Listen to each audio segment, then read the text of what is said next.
the first time we came here. Oh, Paimon remembers! Nahita's consciousness had been trapped by the doctor, but we followed the clues she left behind to help her.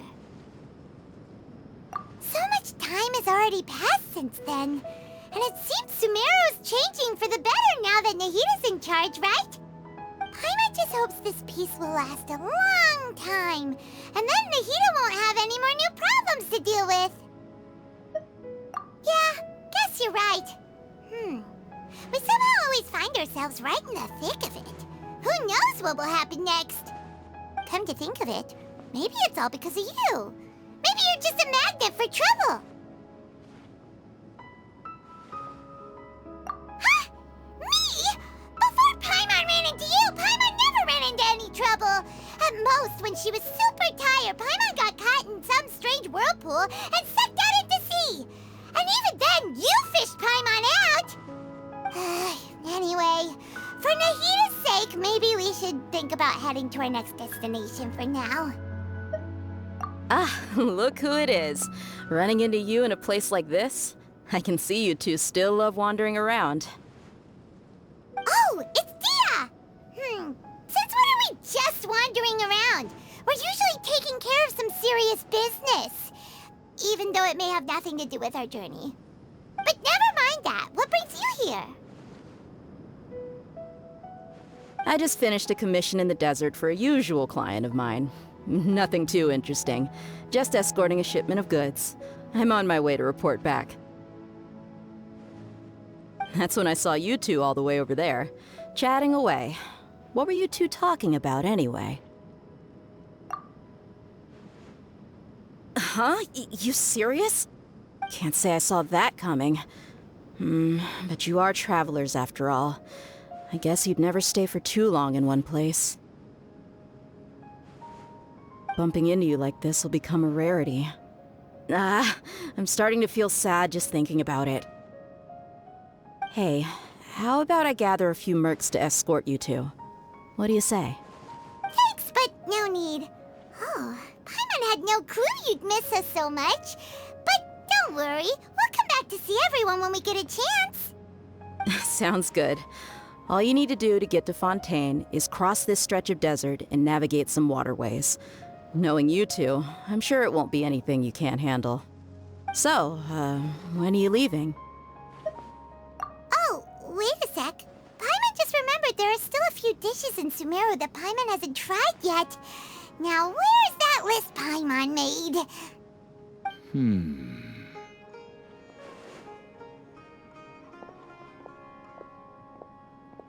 I see. Guess you won't be needing a going-away party or anything. It's sad enough to see you go like this. Though, now that I think about it, Sumeru wouldn't be what it is today without you. Seems true heroes always prefer leaving quietly. By the way, should we go say bye to Nahita? Oh, good point. Then there's no need to bother her in the real world. Then, I guess this is goodbye for now, Traveler and Paimon. Whether as a client or a friend, you're always welcome to come find me. Goodbye, Dia. Bye-bye, Sumeru.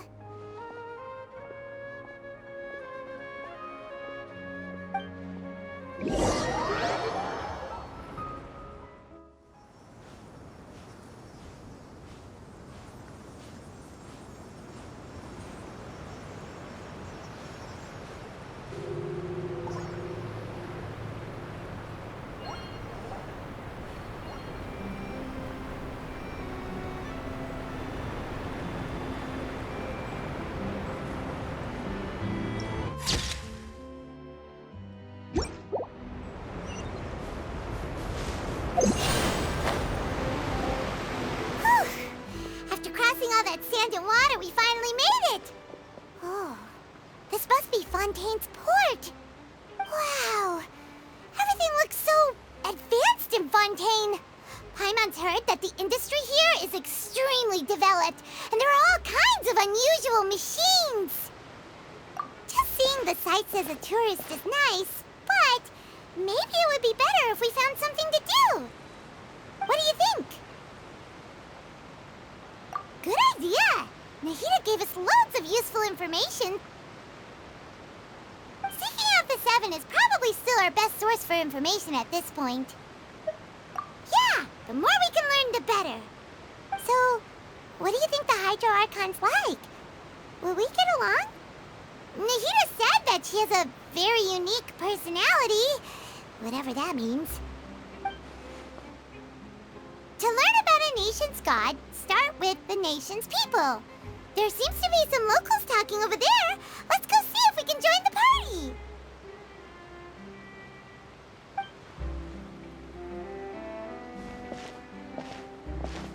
If you ask me, it's a tragedy how things ended for him.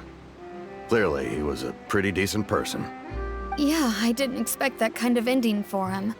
I thought he would at least fight on a little longer for his family. I was expecting a sudden plot twist, but it's a pity that it never happened. Still, his story is quite the tearjerker.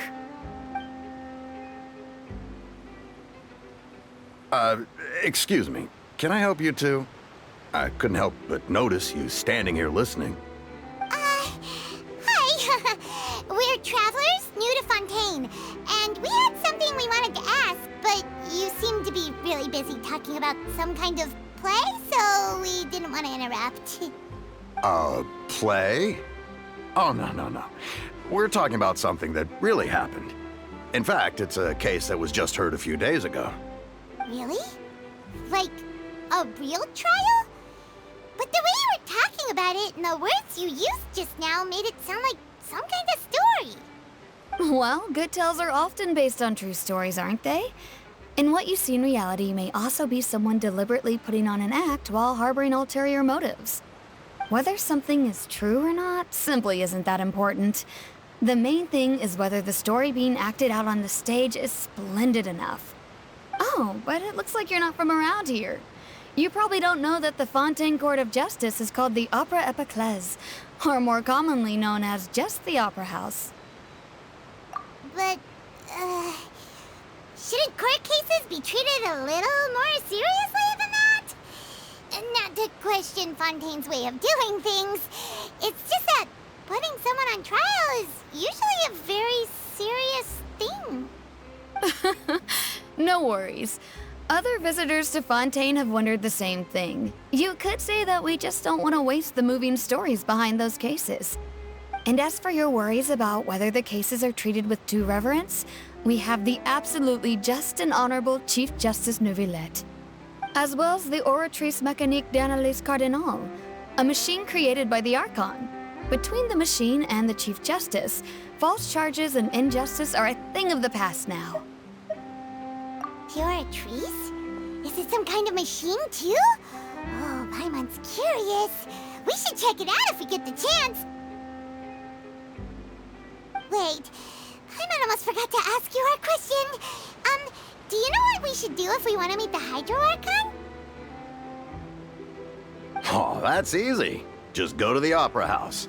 Lady Farina practically lives there. You could definitely say it's her biggest passion. I think what they mean is that they wish to speak with the Archon personally. In that case, I'm afraid it's going to be a tad more difficult. You'll have to make an appointment well in advance, and it'll depend on whether or not she has any time slots available. Huh. Is the Hydro Archon super busy taking care of official stuff? Wait, didn't you say that she's always at the Opera House? No. Lady Farina seldom takes an interest with the nation's affairs. The reason it's difficult to make an appointment is simply because she's incredibly popular. That's right. After all, she is the Archon. Though she may tend to get a little dramatic from time to time, people can't get enough of her. Huh. First time Paimon's ever heard of an Archon being described that way before. Wait! Paimon gets it now! The Hydro Archon is kinda like a big celebrity here, right? Yeah, I suppose you could say that. Perhaps you could even say our mascot. Hang on. This is still Fontaine's Archon you're talking about. You should show some more respect. Yes, you're right. I guess I should at least try to be a little more respectful in front of visitors. Otherwise, I might get arrested and find myself face to face with Monsieur Neuvillette. Come on. Sure, there's a lot of laws here, but nobody's going to be arrested for saying something disrespectful about the Hydro Archon. Alright, I think we get it. Thank you! At least we now know that we can find the Hydro Archon at the Opera House. But who knows how long making an appointment will take? Guess we could have a look around the city in the meantime. Hey! What are you looking over there for? Huh. Maybe something's the matter. She isn't going to jump into the water, is she? Maybe we better go check on her.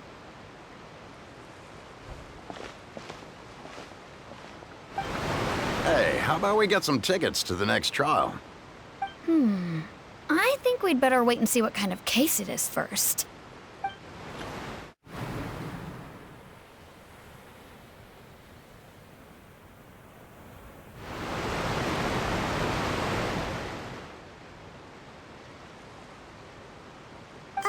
Hello there.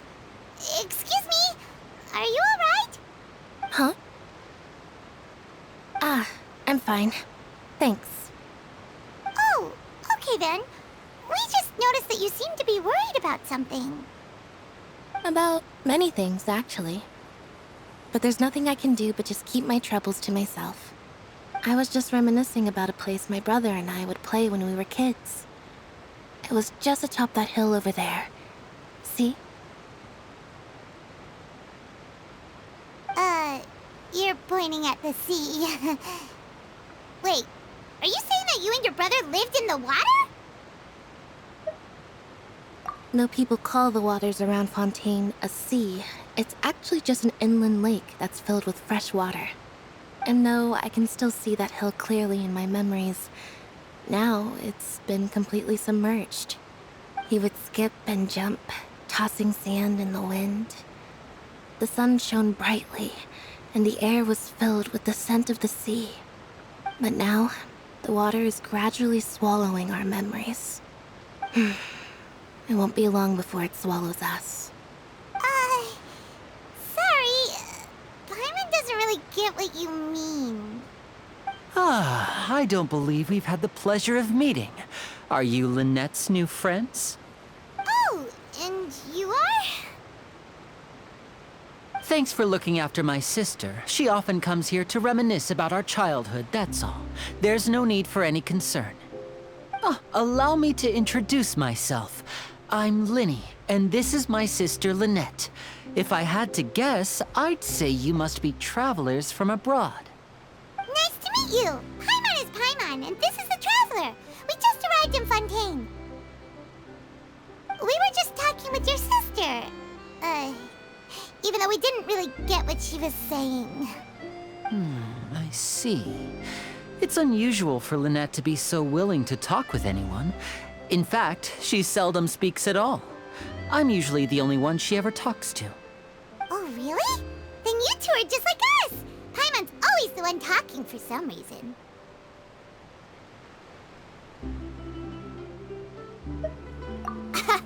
So that's how you think it is? I also think my brother can be too talkative at times. Seems you were right, Paimon. We are quite similar. So, what did Lynette mean just now when she said that the water is engulfing your memories, and that it won't be long before it engulfs you too? Oh, that. It's from a prophecy that's been circulating in Fontaine for some time now. Well, I suppose prophecy isn't exactly the right word, because that implies a certain amount of uncertainty. There's no doubt about what's happening in Fontaine now. Where to begin?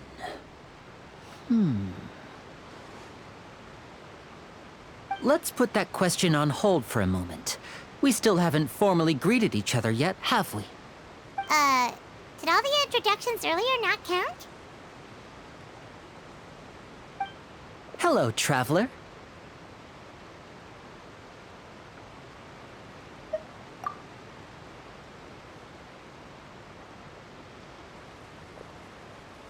And hello, Paimon.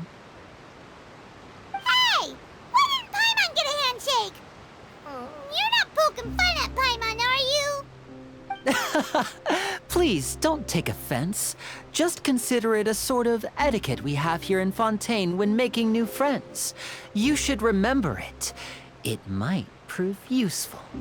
Oh, all right then. Well, Paimon's just happy to have a local friend now. By the way, we were just getting ready to go to the Opera House to meet the Hydro Archon. Would you be able to show us the way? So you're going to see Lady Farina? No problem at all. In fact, I was planning to go to the Opera House later myself. I'll gladly take you once I finish things here. Please follow me.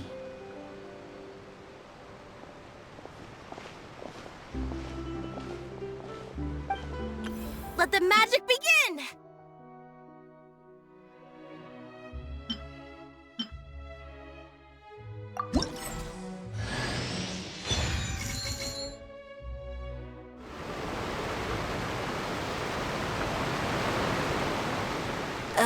You said you were going to see Lady Farina? Well, it seems Lady Farina has come to see you.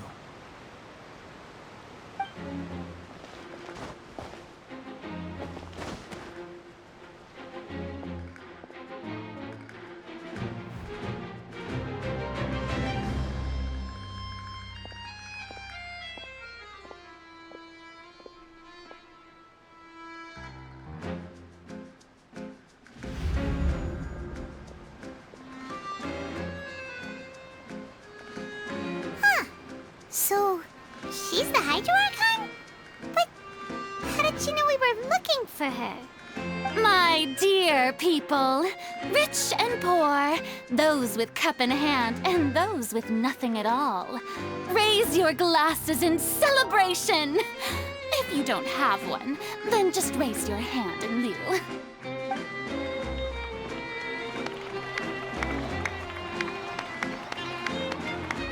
As you can all see, two unfamiliar travelers have arrived in our nation. Come, let us make a toast in honor of this traveler and her companion who have journeyed here from distant lands.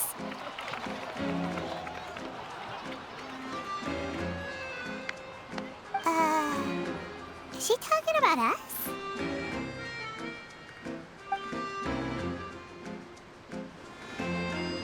I've long heard of the turmoil and chaos you've left in your wake as you visited other nations.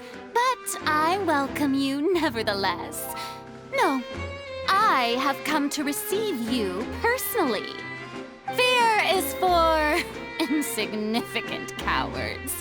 I am a god, and I will never entertain the notion of such meaningless wariness. You can be rest assured. I see clearly your sincerity. Of course, seeking an audience with me is the most sensible thing to do. It will allow you to truly behold my power and witness my authority.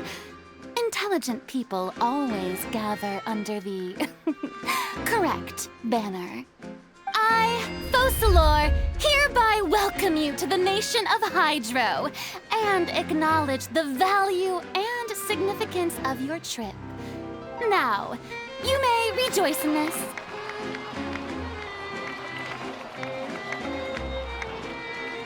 Yeah, Paimon still can't believe it. Feels like we've only been here for a few minutes. But the Hydro Archon's entrance was, how should Paimon describe it? A little over the top? Miss Hydro Archon? How did you know we were coming? I see. As Outlanders, you inevitably lack even some of the most basic understanding. Don't forget that even the gods can be divided into the mediocre and the excellent. I suppose it's only natural for you to be awestruck by my abilities. You had best stop and consider. Do you really have the noble qualities and etiquette necessary to communicate with a god? All it takes is a flick of my finger for me to know everything about you. Whoa, talk about sounding high and mighty. Oh? What's with these looks? Perhaps the welcoming ceremony still isn't enough? What else should I say then? Is she waiting for us to start talking? Wow, I didn't expect to see Lady Farina here. What a surprise! Wait, does this mean they're the legendary blonde traveler? How did I not notice before? Hey, what's all the commotion? Oh, is that Lady Farina? Is there some kind of drama going on? Of course. That's the blonde traveler, the one all those stories are about. Lady Farina came here to personally see her. Oh, I bet this is going to be the duel of the century. Ooh, I've got to see this. I knew Lady Farina would never disappoint.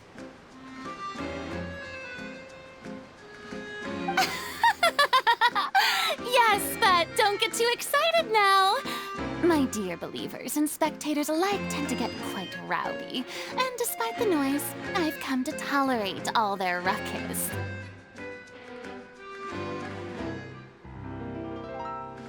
You may consider this my reward to all of you.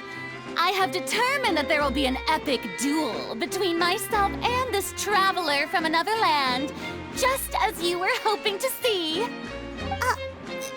Now she wants to fight? Aren't we getting a little ahead of ourselves?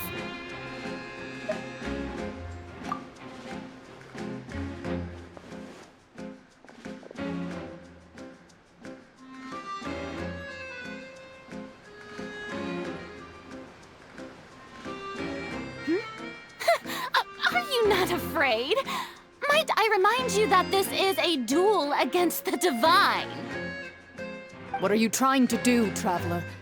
Provoking a god in front of her people? Stand down, Clorend. I admire her bravery. Few have the courage to draw their sword against a god. She is obviously a true warrior. Unfortunately, people nowadays only crave to be thrilled, and a mere duel will not slake their thirst for excitement. Oh, yeah, she's right. Just a duel wouldn't be all that interesting. On Araneus, criminals are always requesting duels to defend their honor. I'm getting a bit old, to tell the truth. You see. Then, as the god of justice, I shall face this traveler in another kind of duel. A duel in court! Whoa, all right! Now that'll be worth seeing! Right. This is Fontaine, after all. Such a grand opera house, it would be a pity not to use it. Why do you care so much about the crowd's reactions? Seems you've spent a little too much time in the opera house. Besides, how exactly do you plan to have a duel in court? You mean you're going to put us on trial?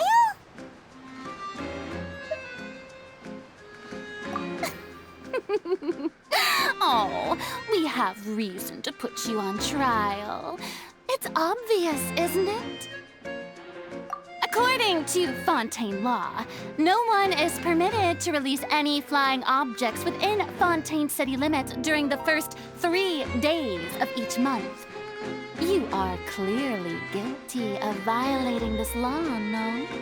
Oh, so that's what they've done wrong. That's our Lady Farina. No one knows the laws of Fontaine like she does. You call that obvious? What kind of law is that? Wait, flying object?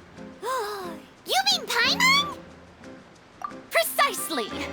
Now, if you two have no objections, then in the name of the Hydro Archon, I order your arrest. My apologies, Lady Farina. I don't mean to spoil the fun. But if you would allow me to interject, I don't think that Paimon here meets the definition of a flying object. You tell her, Linny! Finally someone who's not crazy. How could anyone call Paimon a flying object? Ah, great magician Linny, my beloved citizen. I'll permit you to object. But how exactly do you plan to prove your claim? As a magician who just rained on your parade, I naturally should shoulder the responsibility of saving the show. So, with such an audience gathered here, allow me to perform a trick for everyone.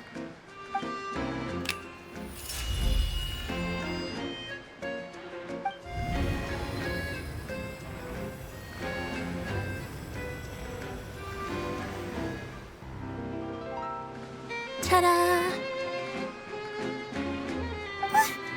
What's that on Paimon's back?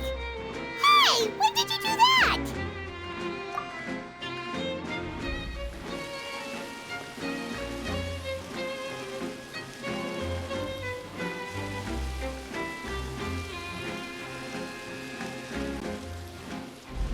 There.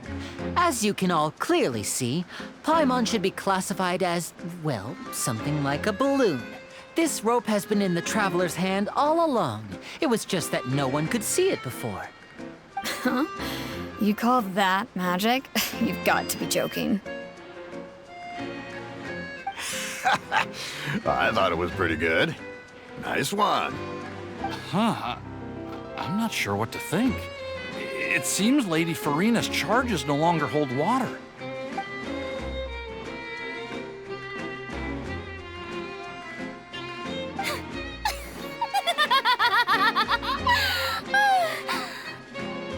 Amusing. Very amusing, Linny. Just the sort of unexpected twist that I enjoy. With you here, today's performance can finally be called complete. Performance? You see all this as a performance?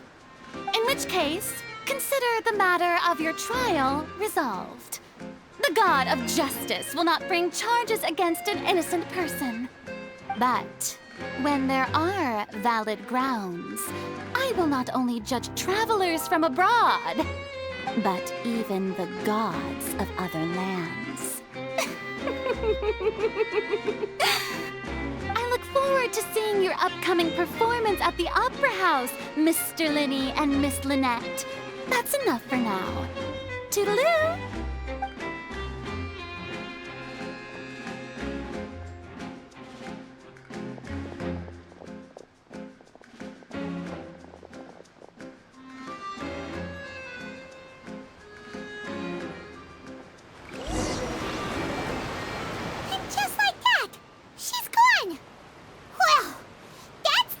Unpredictable Archon Paimon's ever seen. You never even had a chance to ask her anything.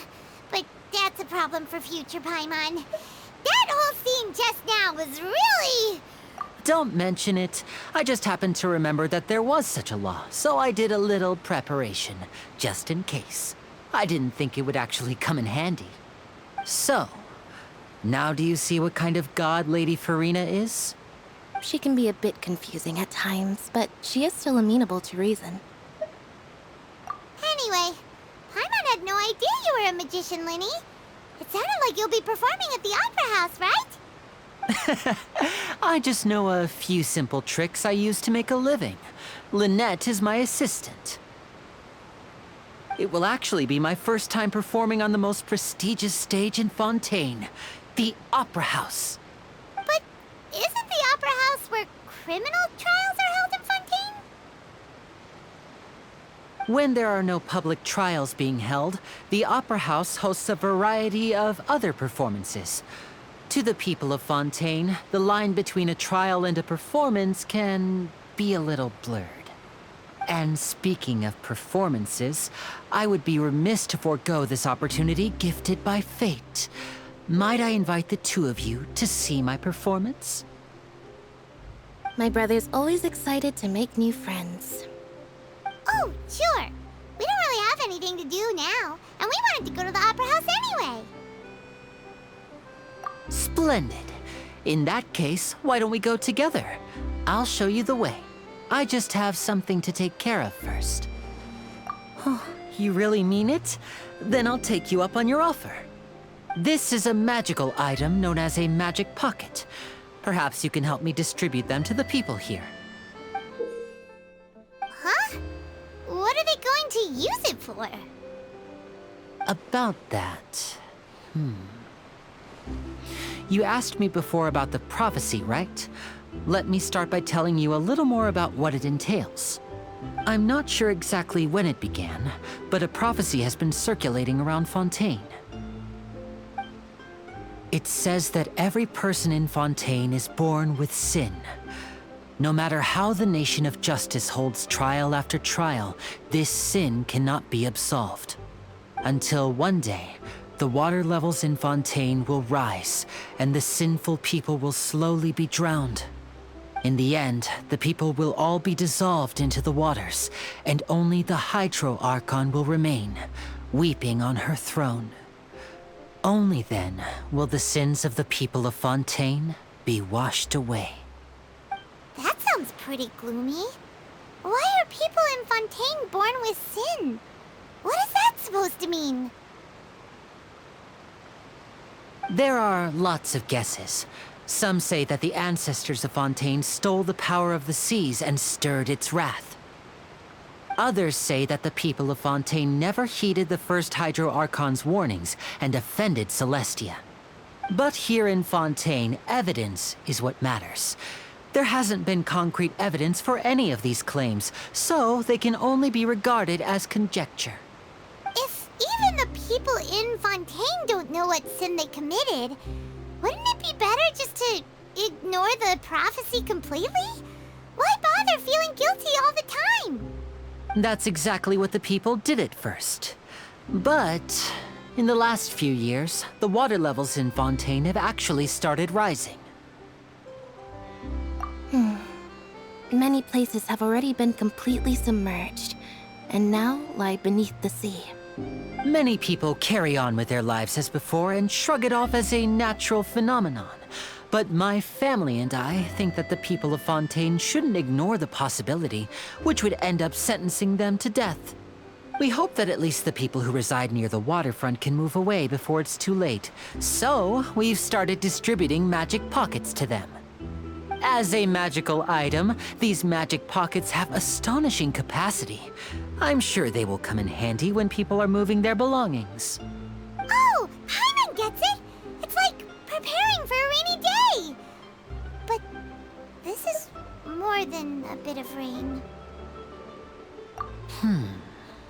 Perhaps only absolute power could ever contend with such a catastrophe. But who knows? We're just tiny specks in the grand scheme of things. Now, if you'd like to help, then please give these magic pockets to anyone nearby. Be sure to convince them to take it, regardless of what they say.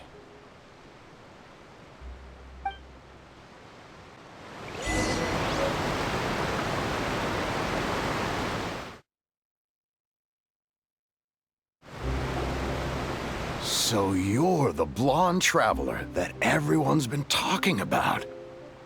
My apologies for not recognizing you earlier. Oh, a magic pocket? Seems you really thought of everything.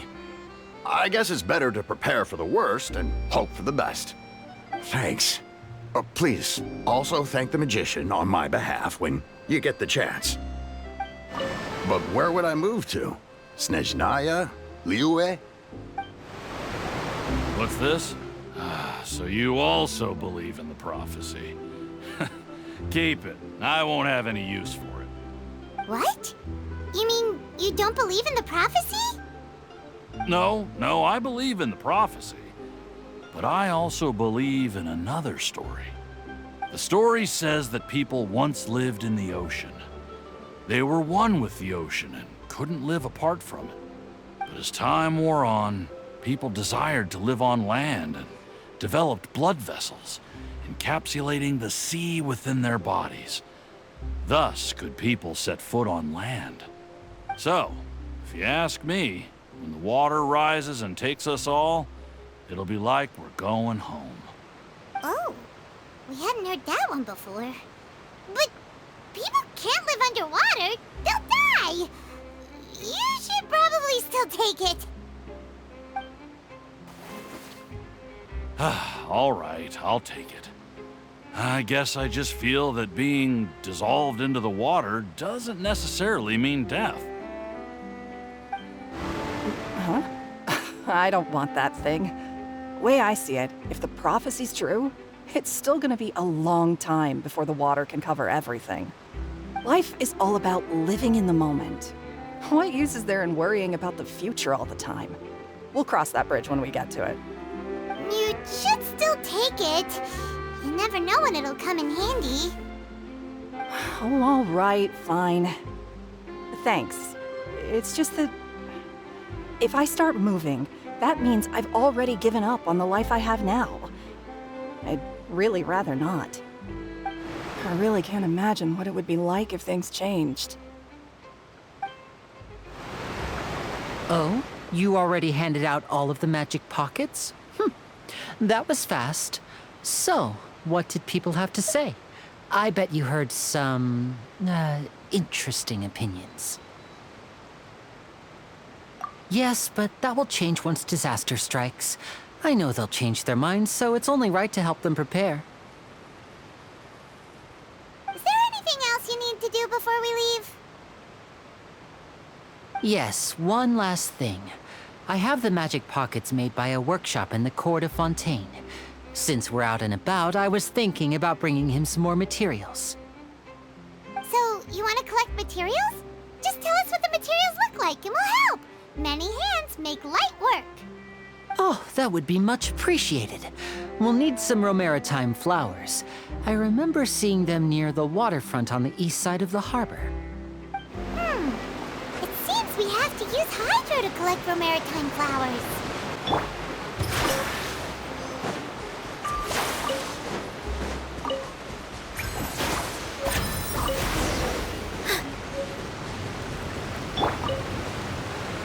You made quick work of that. I can tell you're an experienced traveler. I've also finished collecting a few here. Maybe next time you'll feel like helping too, Lynette. No way. I'm in power-saving mode today. Otherwise, I fear I may not have any energy left for the performance at the Opera House. Fine. Though the performance is still a long way off. Now that we're finished here, we should get ready to head back to the court of Fontaine. So, we're going to the court of Fontaine before we head to the Opera House? Good. Paimon wants a tour of Fontaine's largest city and try...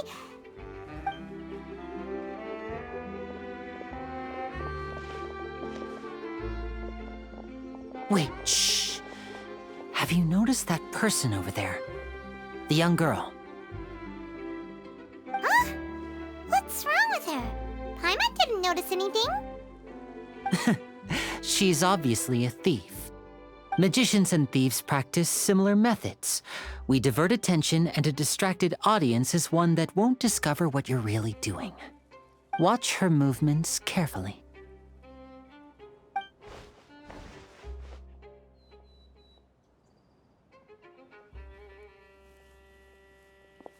Oh, he's right! Shh, keep your voice down.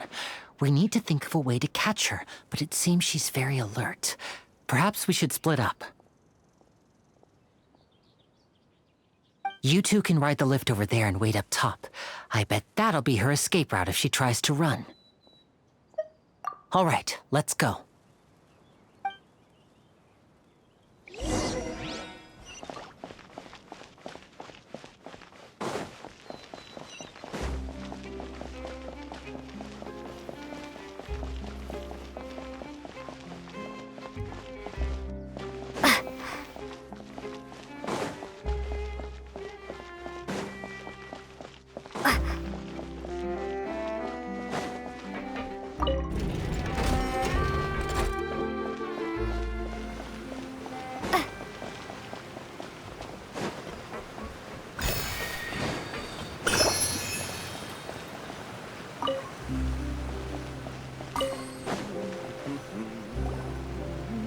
This is the spot where Linny wanted us to wait.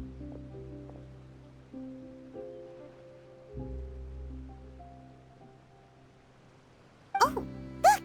Isn't that her?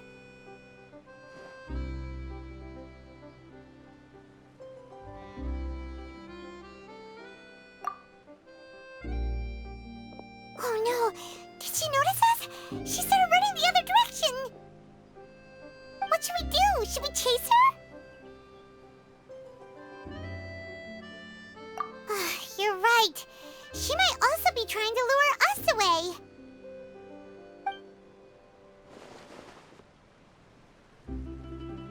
Nothing's happened for a while now. Paimon wonders if Lyney caught the thief. Yeah, let's go.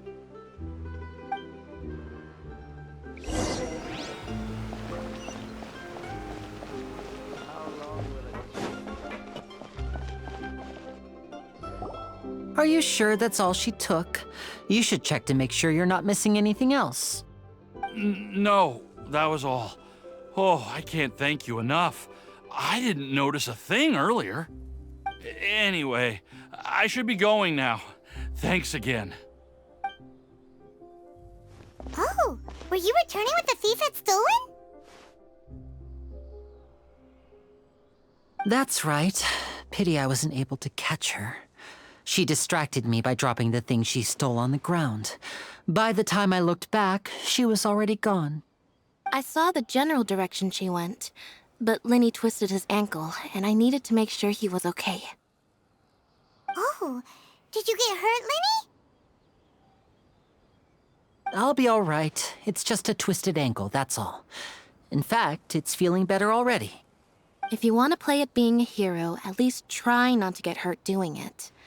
Imagine what would happen if you managed to derail our performance as a result.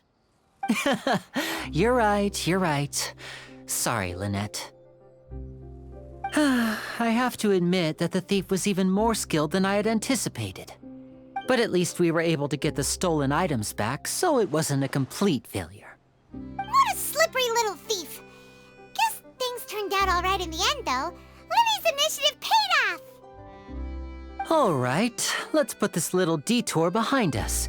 We should go to the court of Fontaine now.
This thing to go into the city? What an ingenious way to get around! People in Fontaine really know how to use water! This is an aqua bus. It allows people to travel between several key locations around Fontaine. It's pretty convenient, but the ride can become a little dull after a while. The scenery is always the same. That's why it's better to travel with friends. So you mean it's still boring even when I'm riding with you? No, that's not what I meant. It's just that, well, you don't really talk that much. Besides, it doesn't really feel like a real trip when it's just the two of us. It's the same as being at home. Whatever. Guess that's what it's like to be an older brother. It's about time for us to leave. Let's get on board.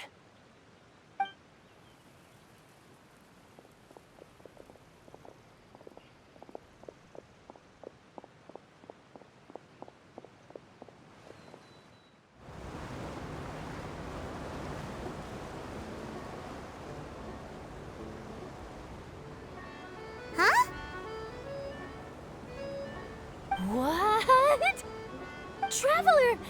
Paimon! Charlotte! Oh, I never guessed I'd bump into you all riding the Aquabus. In the story of my life, this is big news. What are you doing in Fontaine? I didn't hear anything about you paying us a visit. Yeah, it's quite the coincidence. But as travelers, we're always on the move.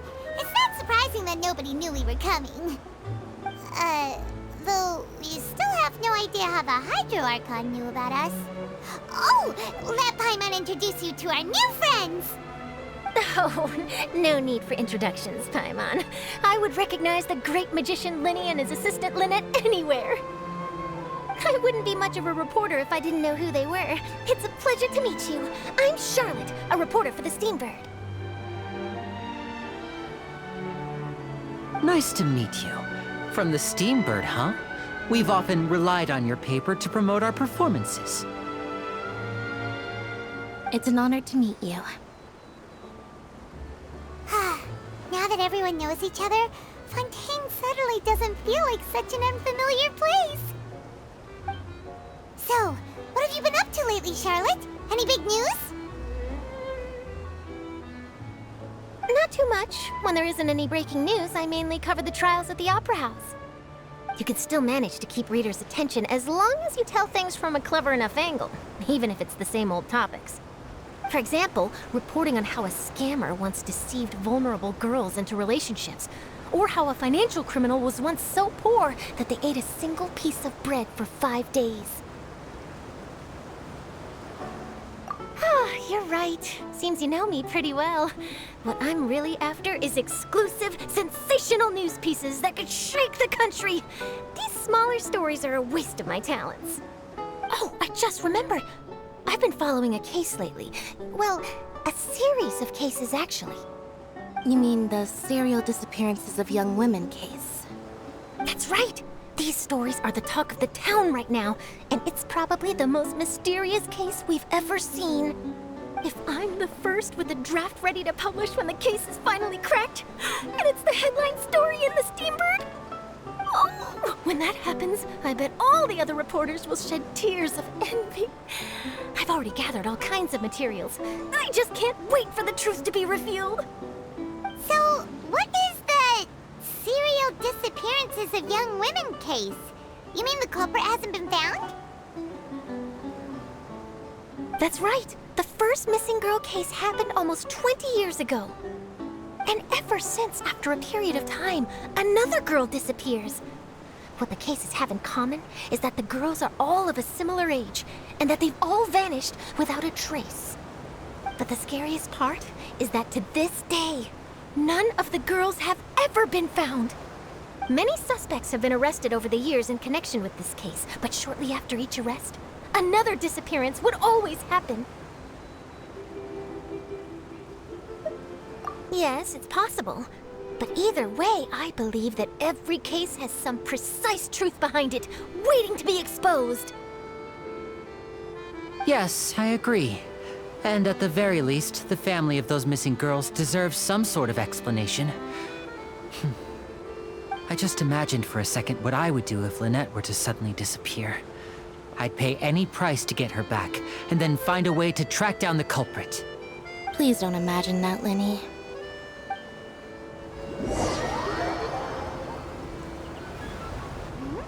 Hey, we're almost there! Look!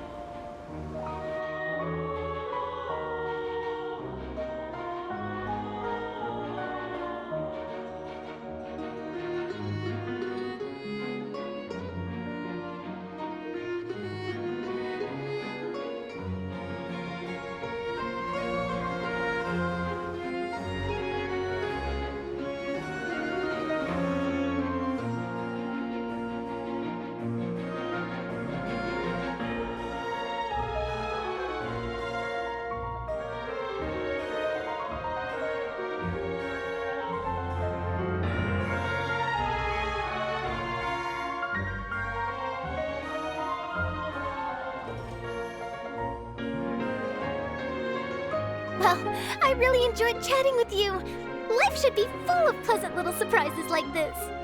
Yeah, us as well. The ride went by too quickly. I have an interview to get to. I should get going before I'm late. Okay, Paimon hopes we can chat again soon, Charlotte. See ya!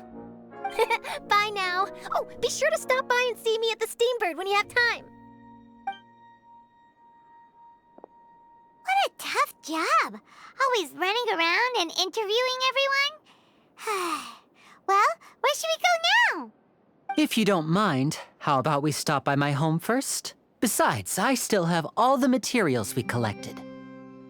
Sure, we wouldn't mind at all. This city is so huge, Paimon wouldn't know where to start anyway.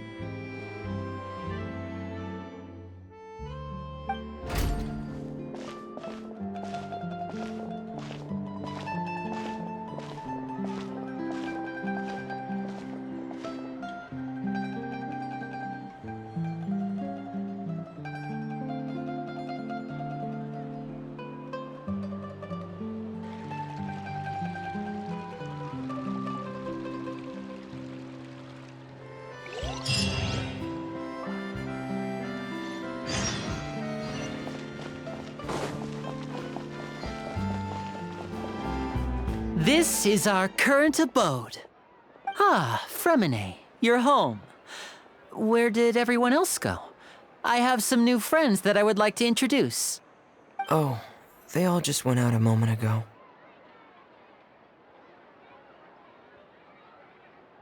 I see. Everyone is getting busier now that Father will be returning soon. I suppose that can't be helped. Allow me to introduce you to my little brother, Fremine. He is a phenomenal diver. Hello. Nice to meet you. Paimon is Paimon, and this is the Traveler. Oh, you sound very proud to have a diver as a brother, Linny.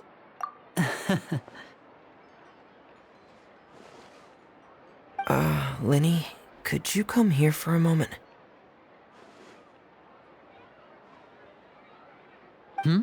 What is it, Fremine? Do you have something to tell me?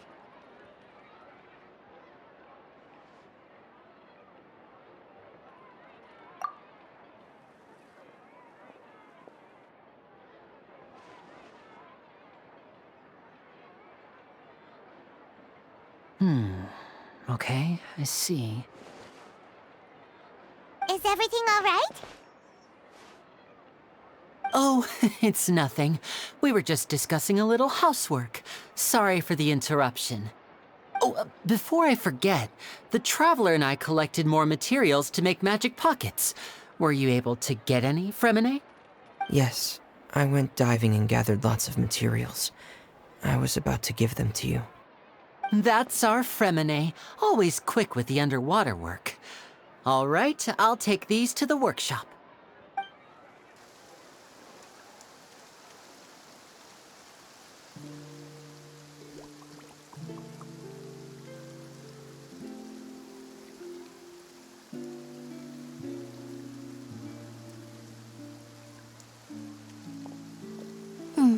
Looks like rain.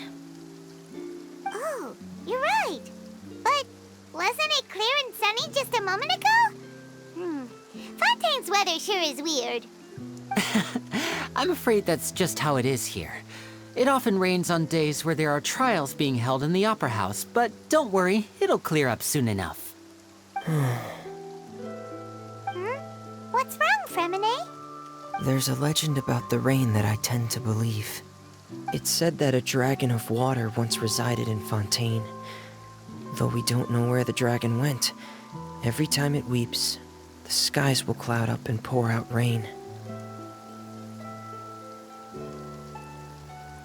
When I was a child, my mother told me that if I wanted to go outside and play, I should yell toward the sky at the top of my lungs. Hydro Dragon! Hydro Dragon! Don't cry! If it's an elemental dragon, then having the power to make it rain wouldn't be very unusual. Let Paimon try something. Hydro Dragon! Hydro Dragon! Don't cry!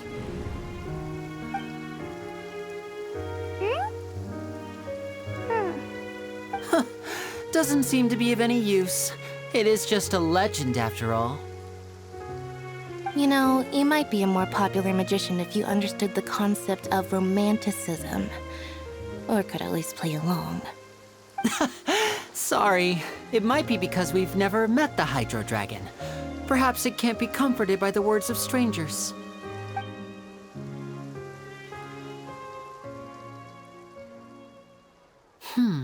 It rained for longer than I suspected.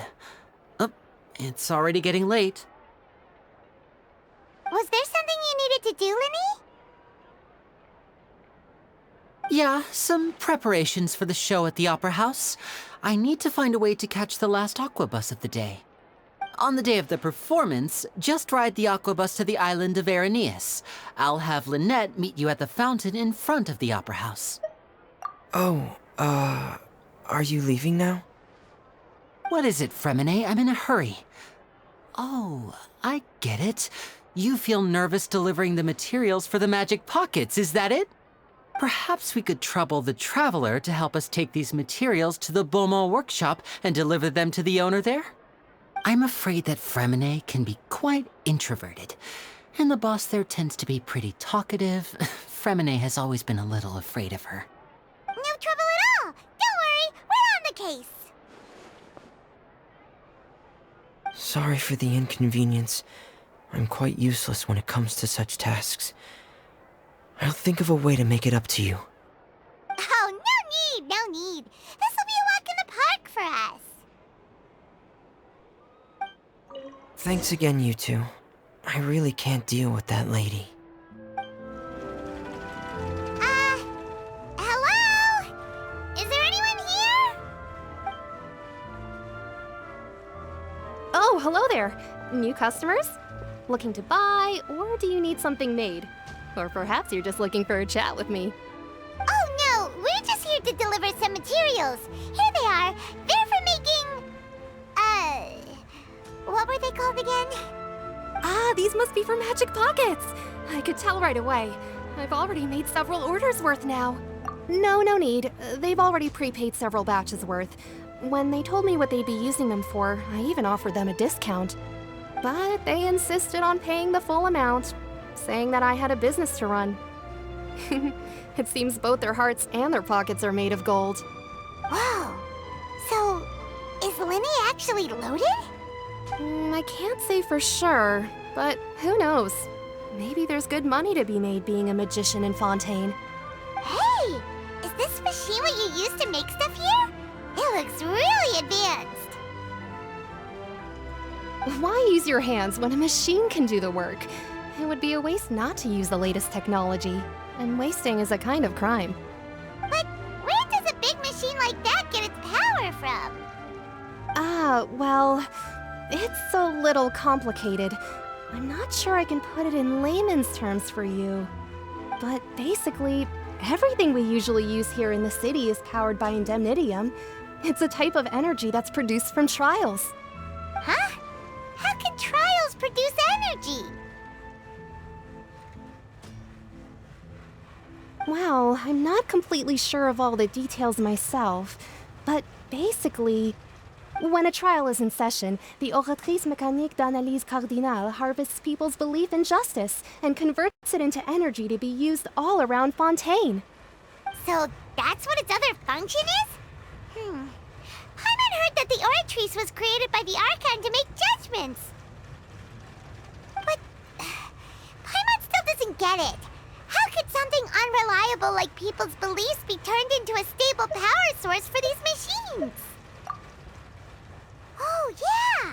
So that means the Hydro Archon relies on the machine to take the energy created by belief and turn it into power for all of Fontaine, right? Even though I've never heard anyone really put it that way before, it sounds like it makes sense. Besides indemnitium, we have another type of energy called pneumosia. It isn't produced by the power of the Archon, but it is unstable by nature. Even now, it still cannot be widely used by civilians. I thought I'd find you hard at work, but here you are chatting the day away. Since you're already talking, I'm sure you wouldn't mind a few words with me. You again? Didn't I already promise you that I'd have the more I owe to Confrérie of Cabriere by next month? Why are you hounding me now? Yeah, but how do we know that you won't go running off by the end of this month? I want 50% today. Wait, no, 70%. Huh? You... Seems business isn't so great for the workshop. We've already finished our job and delivered the materials. Maybe now's a good time to leave? Hey, hold on! Before you go around trying to collect payments, why don't you settle your own debts first? If Confrérie of Cabriere wants to poach clients from Northland Bank, that's fine. But I'm afraid you still owe the bank a hefty sum of mora.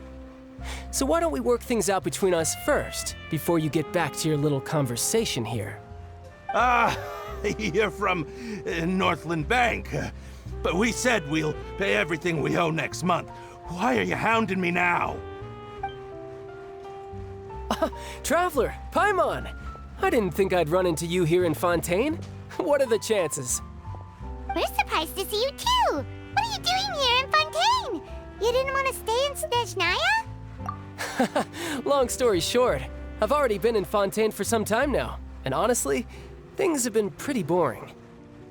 But it seems that fate brought our paths together today. Not only will I have some good friends here now, but ones who always seem to find trouble. Either way you look at it, it seems things are going to get a lot more interesting now. Pretty sure we'd want to avoid anything that you'd find interesting. Besides, our trip here has gone pretty well so far. Right, Traveler? Hey, you, Northland Bank boy. Aren't you forgetting something? Don't interrupt. It's not often I run into the Traveler like this. Why don't you wait for me over there for a while? You kidding? Aren't you the one looking for us? You really expect us to sit and twiddle our thumbs while you catch up with your friends? Listen to me, boy. If you want your mora, fine. Why don't you come and take it? Hey, I just said not to interrupt. Oh, by the way, Traveler, the last time I took Tonya and Tusser ice fishing, Tusser said... Hey! That's way over the line! All right, boys, let's see who has to pay up now! Can you at least let me finish one sentence? Fine. Though the bank told me not to get rough with our clients. You're the ones who started it. This is an act of self-defense. You two will have to be my witnesses, okay? I'm sure this won't take long.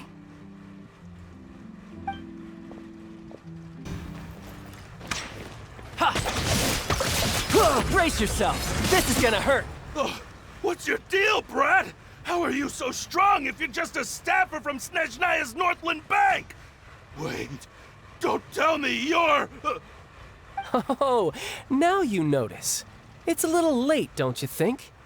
Just make sure you understand that you don't mess with Northland Bank. Got it?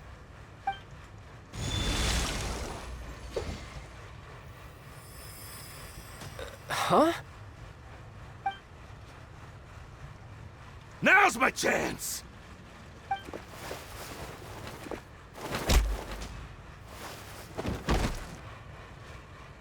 Huh. That was weird.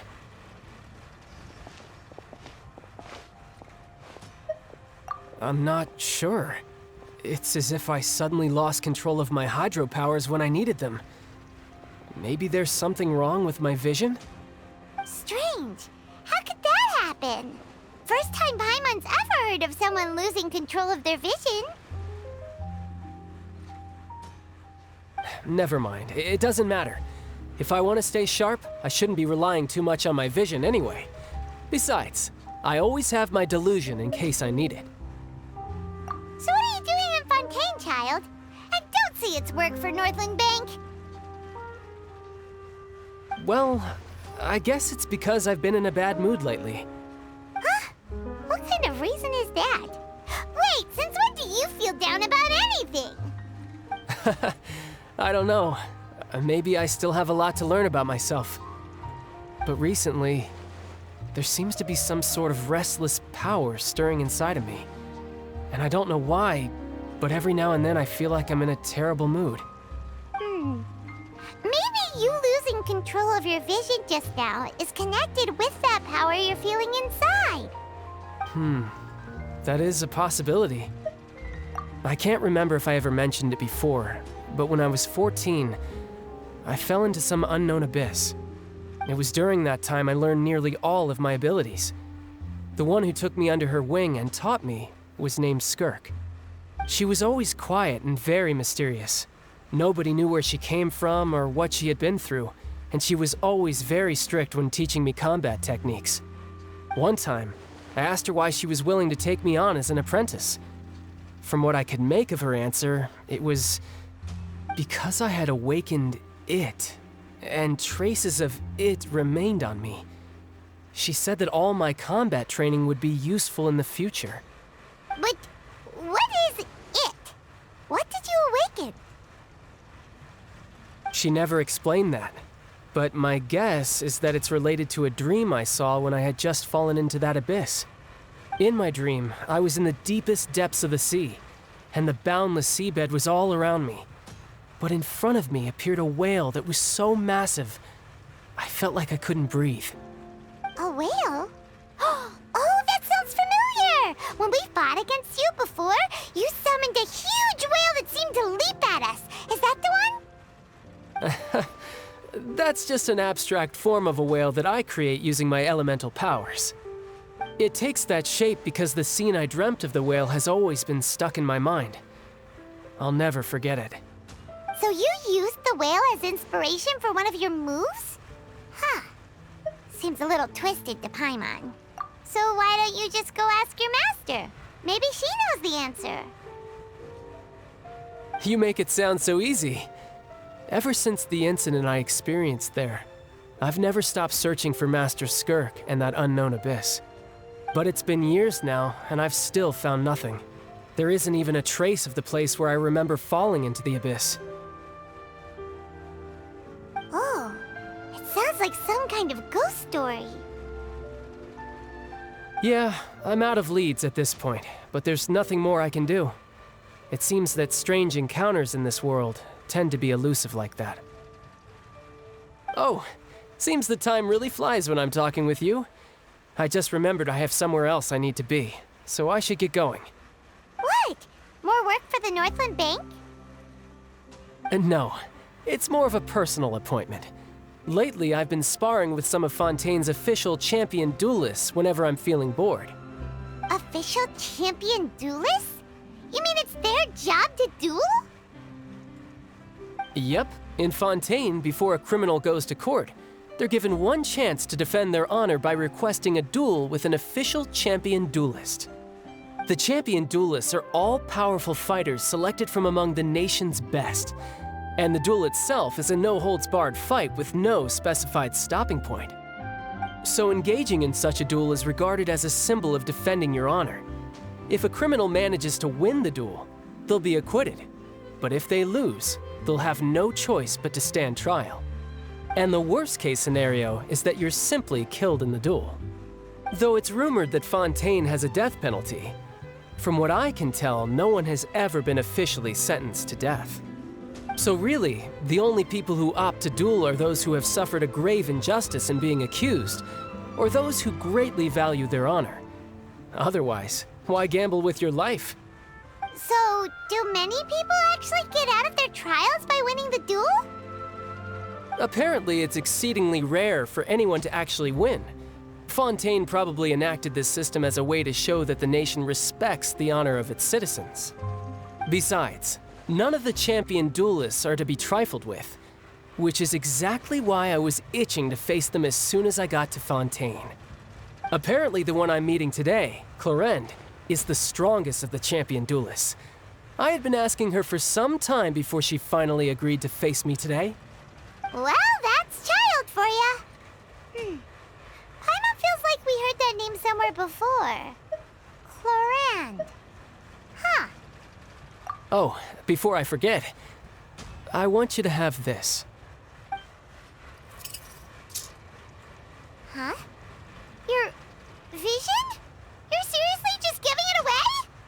I'm just worried that it could become uncontrollable again. I'd be pretty upset if it got in the way of my duel, so I think I'll be better off without it for now. Besides, I just need you to hold on to it for a short while. I'll come retrieve it when I have some time later. Paimon knows what you're up to. You just want an excuse to come talk to us again, don't you? Whatever gave you that idea? I'll be in touch later.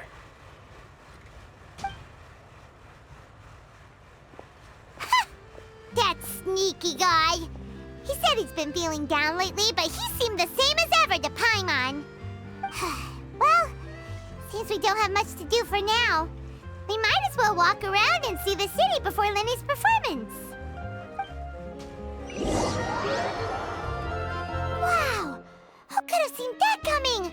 The reporter who was barely around for most of the story was the murderer all along! Sorry. Paimon was just surprised, that's all. Paimon never saw that twist coming.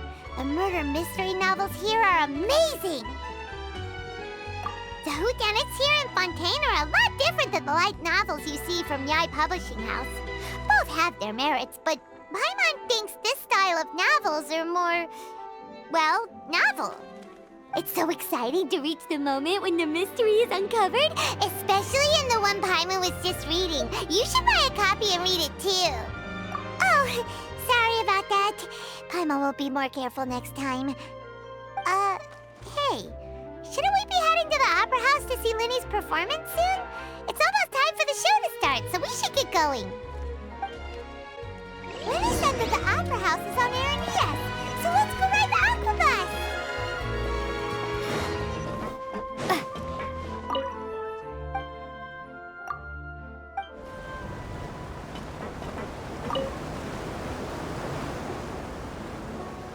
Welcome to the Navia line. I am Elfan. The boat will be departing imminently. Please do not stick your head, hands, or other body parts outside the boat. The Aquabus operator is not responsible for any accidents or injuries resulting from doing so. Also, please remember to buy the Steambird, though I don't read it myself. The destination of the current tour is Aranias. Points of interest worth visiting include the Fountain of Lucine and the Opera Epiclus. If you look to the left in the direction we are currently traveling, you will see the famous Fontaine Research Institute up in the sky. An experiment gone wrong turned a new sightseeing opportunity. Human ingenuity truly is a wondrous thing.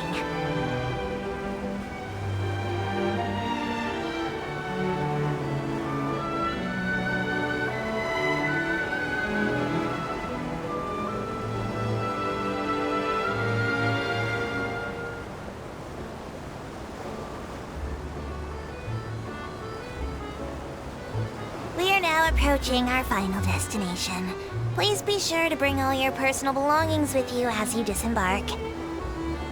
Even though I will take any forgotten items to the lost and found, the paperwork is rather annoying, as Melusine hands are not suitable for grasping pens. Please be careful when disembarking. It has been my honor to be your tour guide this trip. Thank you.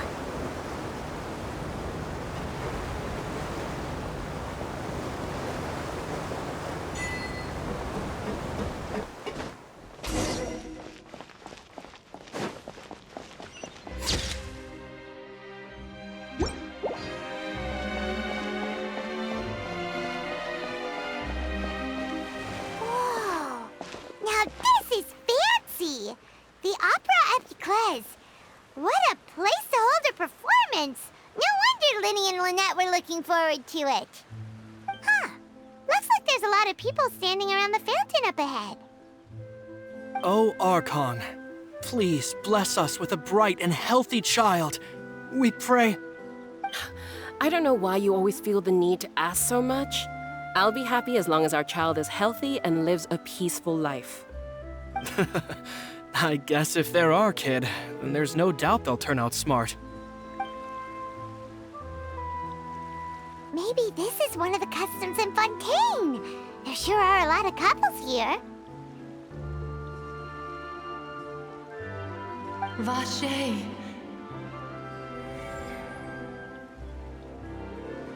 What's wrong? Vache. Vache.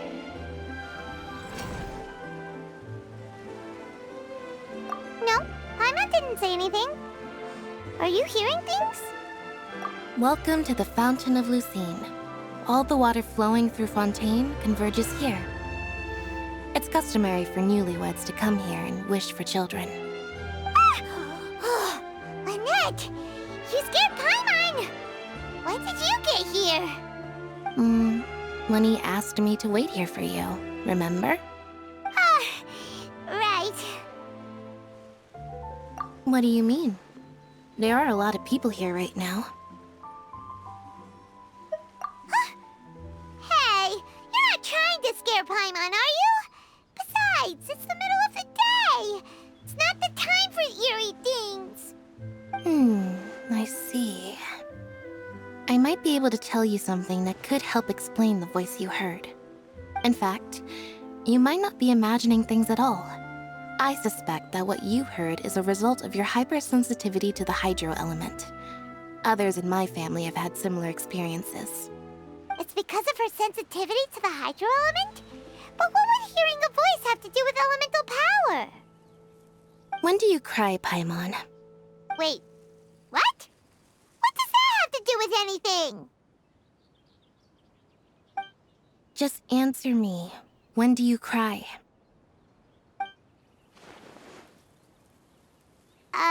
When Paimon's really sad? Oh, and when Paimon's super happy. Oh, and also when Paimon's really, really scared. Then you should understand that tears contain your most intense emotions. Like I just mentioned, the Fountain of Lucine is where all the flowing water in Fontaine converges. Even the tears that fall to the ground will eventually gather here. So maybe what you heard was the intense emotion coming from someone's tears.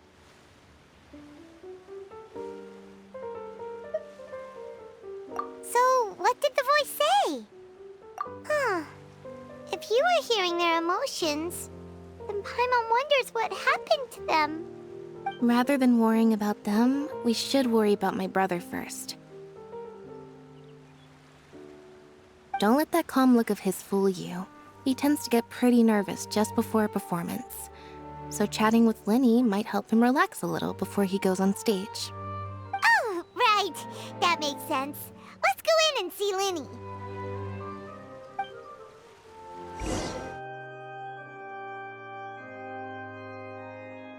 Traveler and Paimon, good to see you. I knew you two would come. Are you kidding? We wouldn't miss it for the world. We've been looking forward to it. I can tell, judging by how early you've arrived.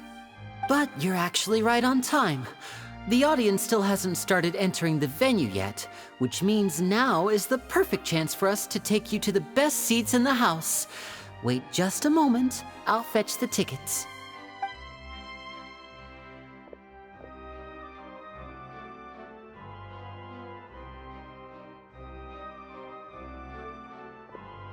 The Opera House has assigned seating, so you always have to make reservations. I've already reserved your seats, and here are your tickets. Ooh, front row seats! Thanks, Lenny! Don't mention it. There's no need to keep thanking me. Hey, Lenny! Could you come over here and take a look at this? Oh, I'll be right there. Seems there's an issue with the stage props over there. That's Cal, my assistant, calling me. I'll go lend him a hand. Yeah, we'll just go to our seats. You go ahead, Lenny.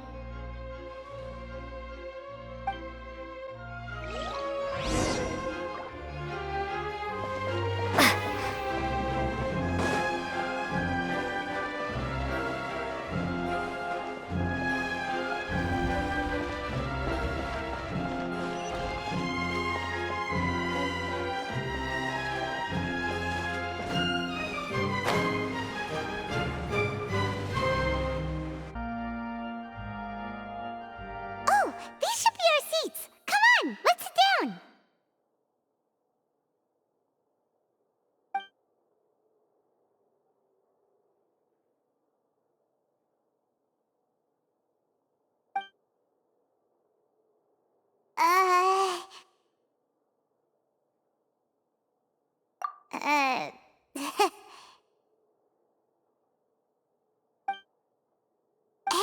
Traveler. Maybe we should strike up a conversation with the person next to us. Since we're sitting together and the rest of the place is practically empty still, it's kinda awkward if we don't say anything. Ah, you little... Of course you put this on Paimon. Excuse me, I did not realize you felt awkward. I am terribly sorry. I would be perfectly happy to chat with you if that is what you would like. Oh, so you heard all of that, did ya? Boy, you sure have good ears. Paimon thought she was keeping her voice down. Wait, that's not it. Paimon's... Sorry. Paimon's the one who was being rude, talking under her breath like that. So, let's talk, but, what should we talk about? Oh, Paimon's got it. You're also here early and sitting in the front. Are you a friend of Linny's too? A friend, you say? Well, if Mr. Linny would like to be my friend, I would be more than happy to reciprocate. Oh, so you're not friends with Linny then? Oh, this is getting more awkward by the second. Paimon nearly forgot to make her introduction. Nice to meet you. Paimon is Paimon, and this is the Traveler. We just arrived in Fontaine. It is an honor to meet you two. I have heard of your deeds across Tevat. And as required by proper etiquette, I will also introduce myself. I am... Oh, Monsieur Noirceur. What an honor it is to have you here to see my show. Ah, Mr. Linny. I should say it is in fact an honor for me to see your performance in person. Wait, Noirceur? Could he be... I saw you all chatting just now, but it seems you still don't know who Monsieur Noirceur is. Allow me to introduce you to Fontaine's Chief Justice. That seat is always reserved for him. It wouldn't be too much to say that he's the symbol of justice and honesty here in Fontaine. Whoa! Sorry for being so rude just now. Paimon had no idea you were such an important person. No offense taken. Being Chief Justice is merely what I do for work. Nearly every person has their usual reserved seat, so I'm not so special, really. And by the way, I should probably let you know, even though I would prefer not to. There's someone sitting up there in the VIP seats that has been striking a pose for quite a while now. I believe she is trying to give you a most elegant and impressive first impression. So I think you should take notice of her sooner rather than later, otherwise she may become flustered.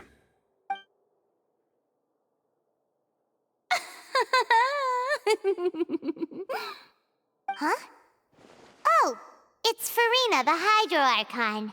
Huh. She sure has a smug and satisfied look on her face. Guess she has no idea that you saw right through her act. Very good. That is for the best. No need to pay her any more attention. We may now enjoy the show. Huh? So is this what things are like between the Chief Justice and the Hydro Archon? All right, please wait just a moment longer. I've pretty much finished my preparations, and the performance will start as soon as the audience has made their way to their seats. Yay! The show's finally about to start! Paimon can hardly wait! Paimon's never seen a real live magic show before!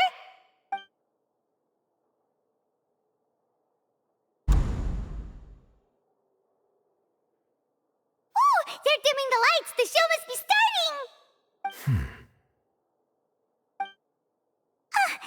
Sorry. Paimon will try to stay quiet. Welcome, one and all, to the Opera Epilogue. I am the star of today's show, Linny. And over here is my sister, Lynette, who will be working as my wonderful assistant. Please, let's give her a warm welcome. Hello, everyone. I know she may seem to be a little sleepy right now, but that's just a sign that she's nervous. Whatever. Now, some of you may be thinking, two vision holders who can freely manipulate elemental powers performing magic is not true magic at all. So, I would like to take a moment to assure you that elemental powers will have nothing to do with what you will witness on the stage today.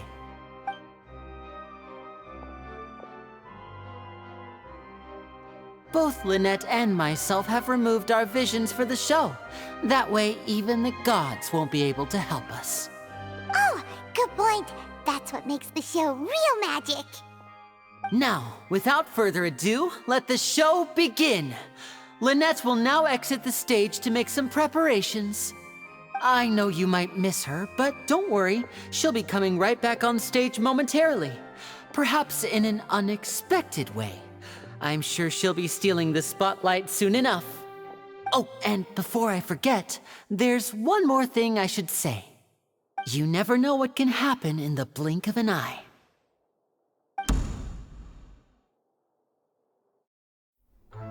A magician's greatest skill is making things disappear or appear. The possibilities are endless.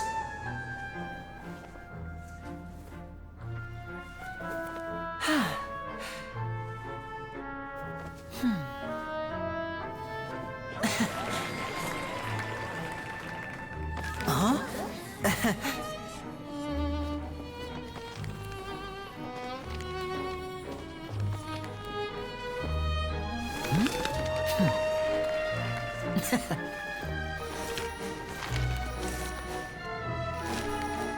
But this isn't what you came for.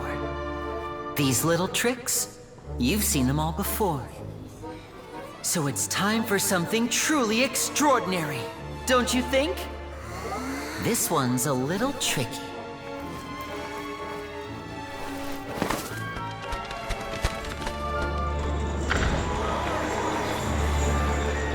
Using this water tank, I shall make my sister vanish completely, right before your very eyes.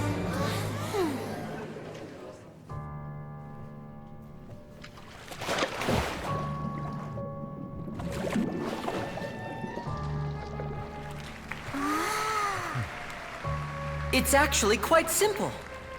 She'll just turn into air bubbles and float right out of the top.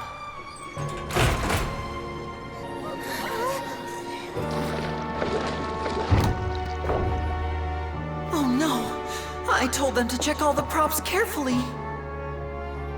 With the lid on, even air can't escape. An amateur magician would be getting very nervous right around now.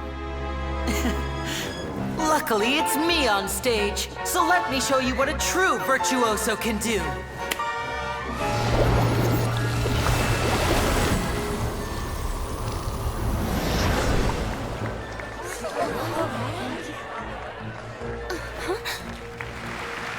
Lynette, are you still there? Don't go too far. We don't want to use up all our magic. Hi, I'm back. Uh-huh.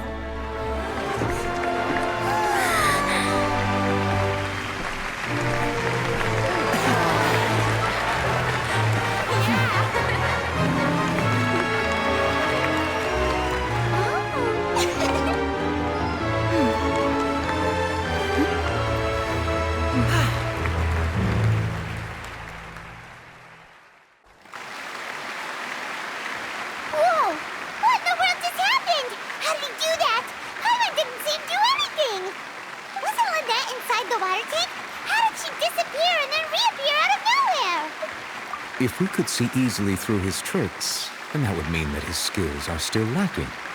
To appreciate magic, you should focus on the show happening on stage, rather than getting caught up in trying to see that which has been intentionally hidden. Guess you're right. Paimon couldn't believe her eyes when Lynette reappeared. Amazing! Thank you everyone. I'm glad you enjoyed that performance. But our magical journey has only just begun. I've prepared even more astonishing surprises for everyone here. The magic of transformation and disappearance can go far beyond what you've just seen. I'm sure many of you are thinking that escaping the water tank was impressive enough, but Lynette is still my assistant after all. In which case, I have ample time to make all necessary preparations. So, for my next trick, I will require the participation of one lucky audience member. Please, if my assistants could bring out the magical boxes now. There are 2 boxes, and only 2 boxes. One is here, and one is there in the aisle among the audience. I'm sure many of our clever audience members have already guessed our next magic trick. A swap! Our lucky audience member and I will each enter a magic box. After 1 minute, we will each emerge from the opposite box. Now please, everyone pay very close attention to the box you see here. Don't give me any chance to make a move. Wow! How's he gonna do this? Hey, do you think this is all magic tricks, or does Lenny have actual superpowers? The lucky audience member will be generated by this random number selector.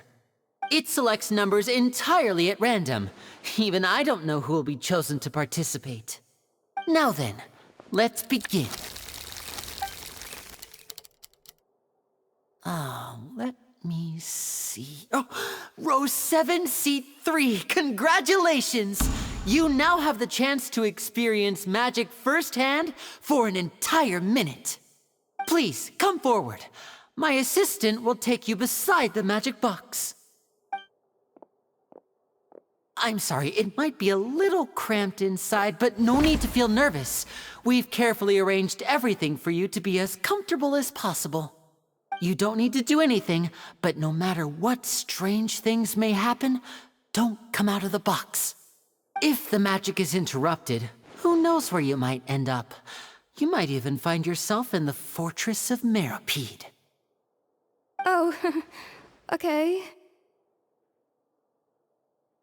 All right. Before I enter the magic box, there is one more thing I need to ask the audience to do. Could you all give me a countdown?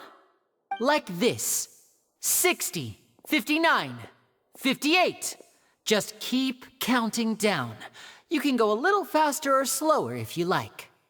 I won't be able to see anything in the pitch black box, so I'll be relying on your voices to know when time is up. Oh, and no tricks now. If you quickly count from 60 in just 30 seconds, then I'll be in a tough spot.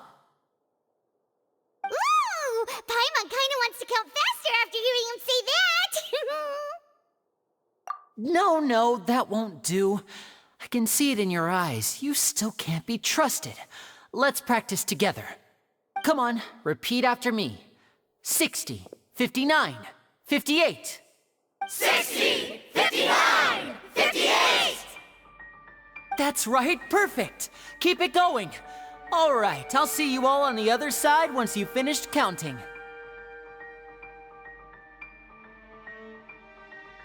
$54, $53, $52? Huh? Why aren't you counting, Nervalet? I am counting in my head. I think things are exciting enough in here as it is. Merely a consequence of my identity and personality. Do not worry about me. Just enjoy the show. Oh, all right. You look so serious that Paimon thought you might be feeling uncomfortable or something. 40, 39, 38!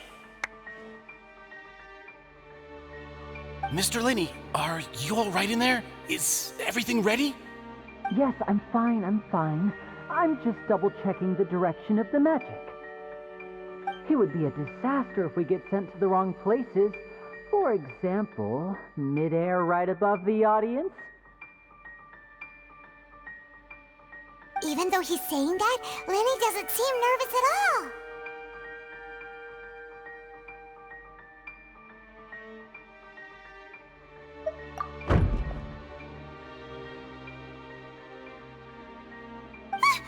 What was that noise?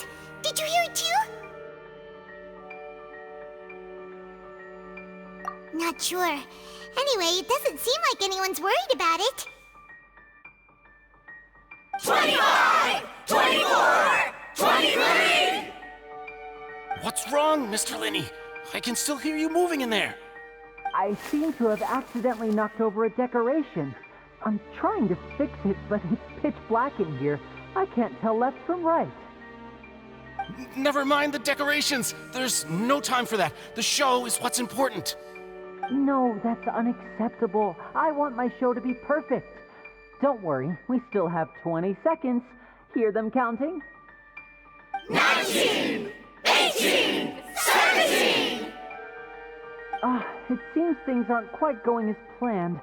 I apologize, everyone. It feels like you're all starting to count faster, but that's all right. I know it can be tiring to do such a long countdown. 10 seconds and change is still plenty of time. 10! Almost there now. 8! Swapping two people is harder work than you might think. Even a master magician like me can't guarantee I'll get it right the first time. Hey, wait! Is this the back one? I can't tell. They both look the same inside. Huh? Nope, that's not it. I'll try again. 7! Hey, slow down! Honestly! 5! 4! 3! Whoops! That doesn't count! 0!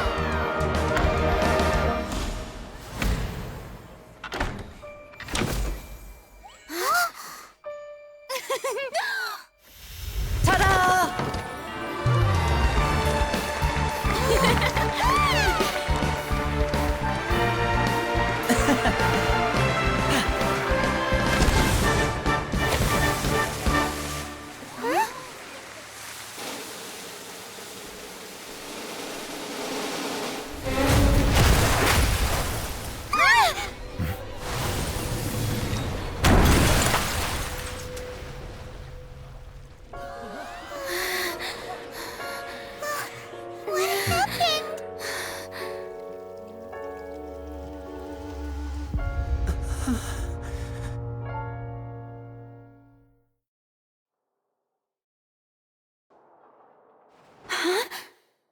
Is this part of the show? Mr. Lenny, you're going to use magic to fix the stage now, right? What happened? Oh no. Maybe this isn't part of the show. The girl was still in that box, right? This performance is over. Medical staff with me. Guards, secure the scene and detain all the performers. Seal the exits. No one is allowed in or out at this time. Yes, that's right. If this was just an accident, then we must investigate the cause. But if this was all part of some scheme, then those accountable will not escape the judgment of the God of Justice! No need to be alarmed, you two. We'll get to the bottom of this soon enough.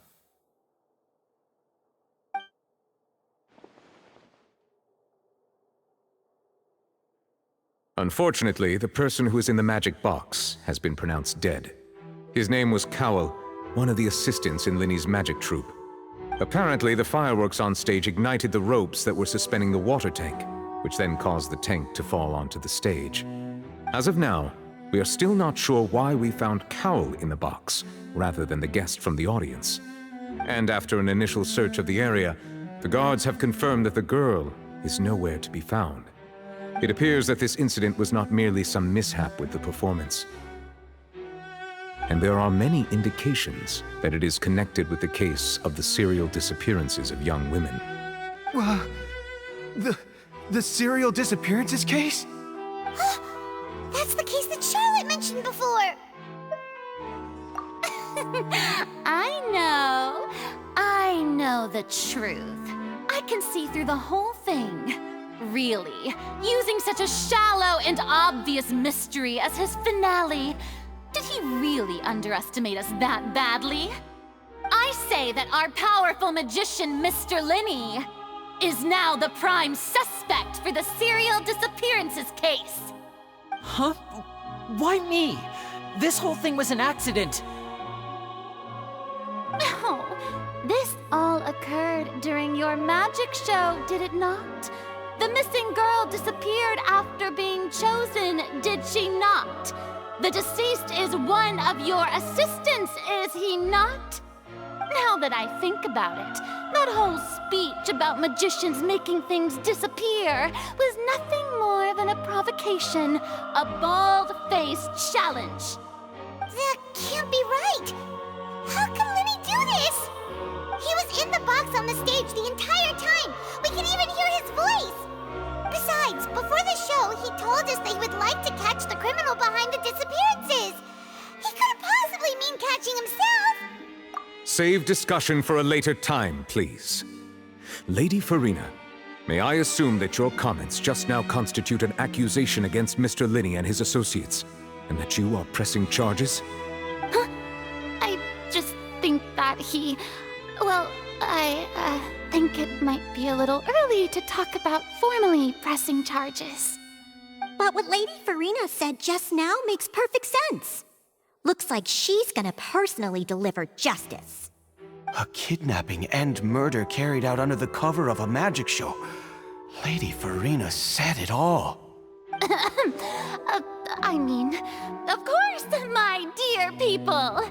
But what excites me even more than the obvious truth before our eyes is the opponent I'll be facing. That's right. I mean you, Traveler. You'll support Lenny, won't you? After all, he was the one who helped you the first time we met. Then there's no problem at all. You know, the Traveler and I already had a duel the first time we met. But with Lenny's help, our little duel ended in a draw.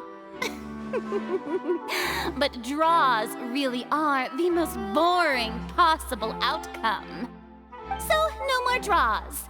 Between the two of us, there must be a clear winner and loser. And what better place to hold such a riveting showdown and decide the true victor than here, on the grandest of stages, the Opera Epiclese. Huh. It wasn't a draw. She obviously lost last time. I understand. Charges have now been pressed, and as such, a trial is in order. Well, Traveler, seems Lady Farina has set you in her sights.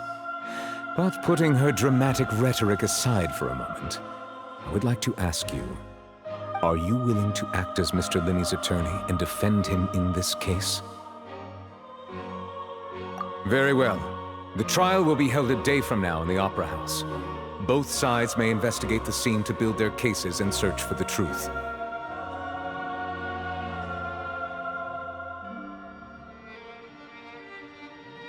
Linney and his troupe are all potential suspects and shall remain within the Opera House. The audience may begin to leave in an orderly fashion once they have been cleared by the guards. A day isn't that long. Let's see what kind of case this big-shot Outlander can build in such a short amount of time. I'm really quite looking forward to hearing it.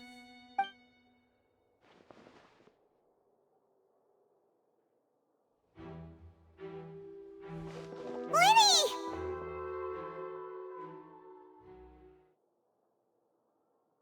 Sorry about everything that happened just now. Were you frightened? Of course! Who wouldn't be scared after witnessing an accident like that? Yeah, I'm a little shaken up myself. How could this happen? And poor Cal. I know you already claimed that you would defend me, but now it's just us talking. Tell me, do you think I could possibly be the murderer? Good to hear. Thank you so much for trusting me. I'm sure everyone sees me as the biggest suspect at this point. But if you ask me, the whole thing is mysteries layered upon mysteries, such that all that's left is confusion. I don't know whether what happened there on the stage was purely an accident or not, and I don't know why poor Cal was in the box. As for how that girl chosen from the audience could suddenly disappear, I'm afraid I don't have any answers either. If someone tampered with my performance, then we need to figure out what they did. Even a skilled and knowledgeable magician like myself couldn't pull all that off in just 1 minute. Which is precisely why we need to investigate! As this book says, the impossible could not have happened. Whatever happened must have been that which is possible. Paimon bought them when we were reading at the bookshop in the city earlier. Pretty cool, huh? Don't worry, Paimon used her own savings to buy them. It wasn't from our travel funds. I think they look cute on you, Paimon. You have good taste, Lynette! That's the right attitude. Feeling depressed isn't going to help me now. I need to get back to my normal self. But with the guards watching our every move, it's going to be especially difficult for Lynette and I to prove our own innocence. Good thing you agreed to be our attorneys. Thanks for that. We'll be counting on you. Yes, thank you so much. Yeah, just leave it to us. Oh, since we're going to start investigating, Paimon has a question first. Where did Lynette go during the performance? Oh, well, I'm afraid that would involve some of our essential trade secrets as magicians. The secrets behind our magic are past saving, Linny. I suppose you're right. The truth behind our tricks is going to be important evidence that will be weighted during the trial. 'Tis truly a pity. As a magician, our magic show is a work of art. We've poured countless hours and spared no effort in perfecting it. But if revealing our secrets will help you uncover the truth behind what happened, then it will be well worth it. We should go somewhere else if we're going to discuss our magic tricks. We'll go speak with the guards, and in the meantime, you can go investigate the stage and the seating areas. Alright, let's go have a look while the investigation teams are still here. Detective Paimon is on the case! Hello, officer. How's the investigation going? I see. You must be the traveler that Lady Farina mentioned. Listen, I'll be perfectly honest with you. I'd avoid getting mixed up in this whirlpool of a mess if I were you. Huh? What do you mean? Come with me and you'll see. The deceased is one of Linny's assistants, named Cal. Even though he hadn't joined the troupe long, he was hardworking and everyone generally liked him. The assistants are usually in charge of setting up and inspecting the props, as well as assisting with the show and keeping the crowd engaged. As you probably saw when you were in the audience, the water tank suddenly fell and smashed the box with Cowl inside it. This is the real mystery. We've already searched the scene and were unable to find any traces of the girl. However, if you look carefully, the box was positioned directly under the water tank. The ropes holding the tank were then burned by the pyrotechnics on stage, causing them to snap. All these factors lining up so perfectly makes it hard to see this as a mere accident. If anything, the more logical explanation is that the whole incident was intentionally planned, and Linny is the most likely person to have access to all these areas. But he doesn't have a motive! Are you both good friends of his? Well, you can't say we're good friends, but we've known each other for a little while. So in just a short time, he was not only able to win your trust, but even convince you to act as his attorneys. I know there's no such thing as magic. The real trick of a magician is holding the audience in the palm of their hand. I've seen a lot of cases, and I can tell you that people are the least reliable kind of evidence. Sorry, I tend to be pretty straightforward. Just know that I'm warning you for your own good. Anyway, you may investigate the scene of the crime yourselves if you're curious. Who knows, maybe you'll be able to come up with some new evidence.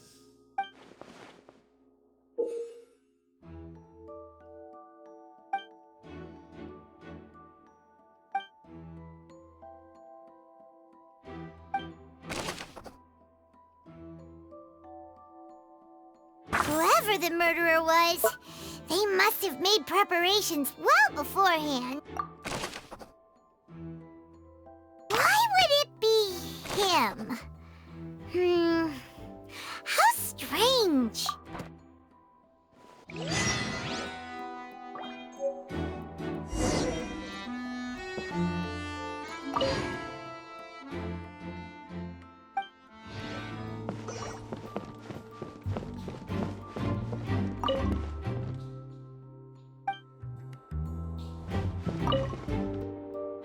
Go ahead, have a look around.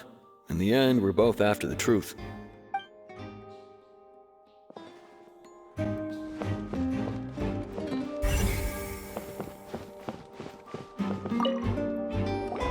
Hello there. What are you investigating? Oh, this location has also been cordoned off because the Magic Troop members are currently considered prime suspects. The investigation team is still collecting evidence. The seats were all booked in advance, so we were able to deduce the missing woman's identity by checking the guest list. Sure, it's not like this is confidential information. We will publish it later anyway when we petition the public to help us find the missing person. Her name is Halsey. She's a painter from Fontaine who's made a bit of a name for herself. Apparently, she wasn't a regular at the Opera House, but she'd been feeling some pressure with her work lately, which made her decide to come see the magic show. The Magic Troop members all claim not to know her, and we have looked into her social connections. It seems that she has no personal grievances or conflicts of interest with the suspects. Simply put, she wasn't related to the Magic Troop at all, which matches the features of the previous serial disappearances. Were the victims of previous cases also chosen at random? That's how it seems to us, in any case. Apart from the fact that they were all young women of around the same age range, there really weren't any other connections between them. Okay then. No need to be so formal. If you do happen to see the missing girl, please be sure to contact us. It is of utmost importance that we get to the bottom of these disappearances.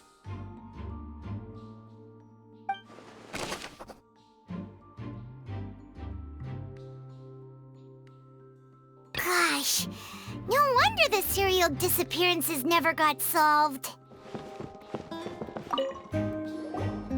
So this is the rope that broke and caused the water tank to fall. The rope looks pretty durable. How can it be burned through so quickly by fireworks? Why are you suddenly so serious, Traveler?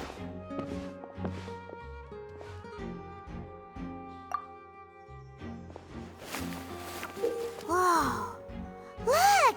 This bit is made from different material! Most of it was burned away, but there's still a little bit of it left. So if a rope meant to hold something was made with that kind of material in it, then that means... Wait! Why don't you write all this down? Let's take notes! This rope was obviously tampered with.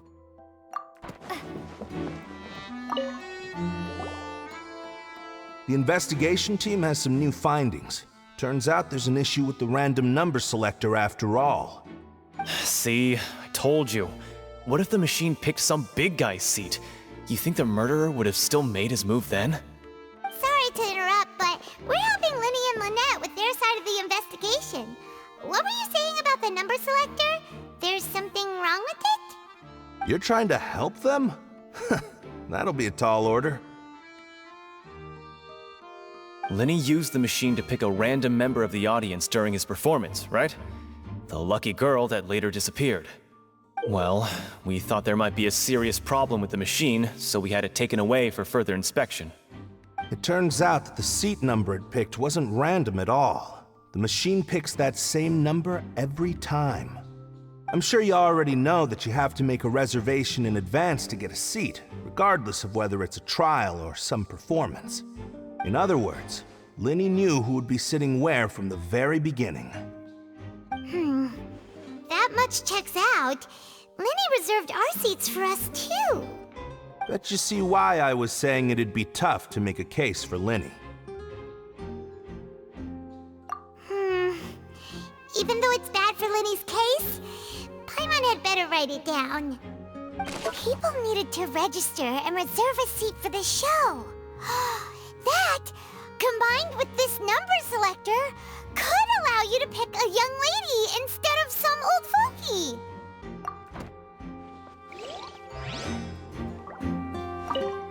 Lenny's magic tricks were the stuff of legends, but the way he did this crime, he should have stuck to doing magic. Look, doing magic tricks is one thing. Pulling off a crime is something else entirely. Maybe he was just too full of himself.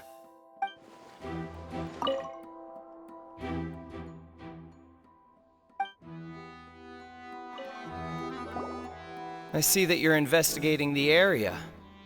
Well, it just so happens that I'm interested too.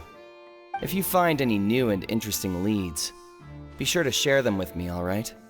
We don't have too many thoughts yet.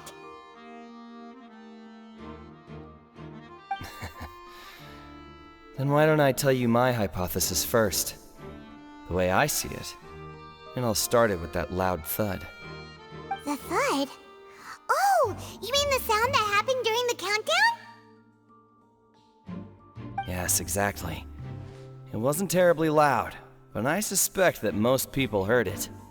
It's just that everyone was awaiting the results of Lenny's trick with bated breath, so no one paid it much mind. But now that the incident has happened, the thud has become an important clue. That makes sense. So, what do you make of it? I'm of the opinion that it may have been the sound of Lenny's accomplice, Lynette perhaps, jumping atop the water tank or something like that. And when the pyrotechnics went off, she cut the rope, sending the water tank crashing down. But wasn't the noise we heard too loud for that? Perhaps the balance wasn't right, leading to a particularly rough landing. Oh, that's true. I suppose I must reconsider. That does remind Paimon, though. What was with that sound? We all heard that noise, didn't we? Lenny's still talking to the guards.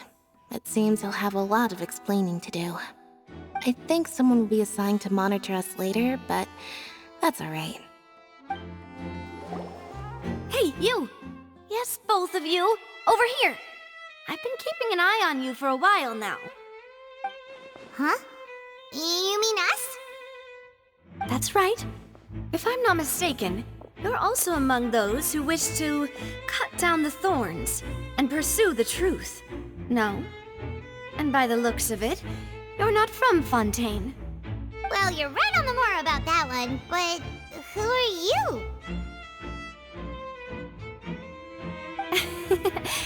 Have you never heard of the Spina di Rosula? From mediating disputes and providing protection to solving conundrums, you name it, Spina di Rosula does it. And I, Navia, have the honor of being its renowned president.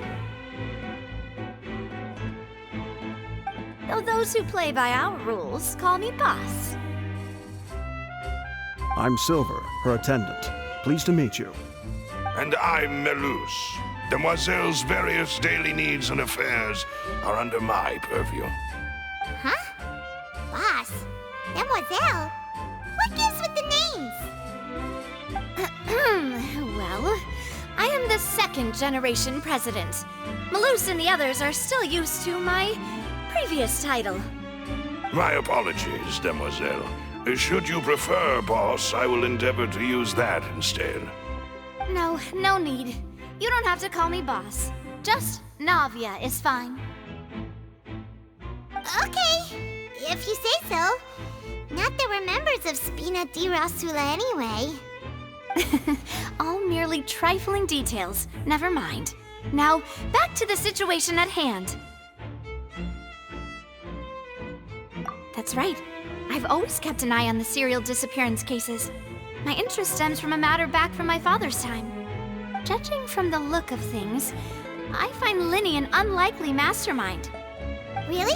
We think so too! That's why we're looking for clues now. But how did you come to that conclusion? Intuition, naturally. My unparalleled intuition. Farina sure was quick to point the finger at Linny without any decisive evidence whatsoever, wasn't she? But that's not uncommon for her. If you remember, the Justice had to interrupt her and ask if she was pressing charges just to keep her from getting carried away. Anyway, a trial begins the moment someone levels charges. And, of course, there was no way Farina was going to back down in that situation. Sounds more like you just don't trust the Hydro Archon. Well, what's your opinion? I must admit that she can be interesting at times, but liking her doesn't mean that I'll blindly agree with her. All right, I've answered your question. Now, it's time you answer mine. Wait a minute, did that answer count? Well, I say it does. But don't worry, you won't hear any pointless questions from me. In your opinion, do you think it's right to treat a trial like it's an opera?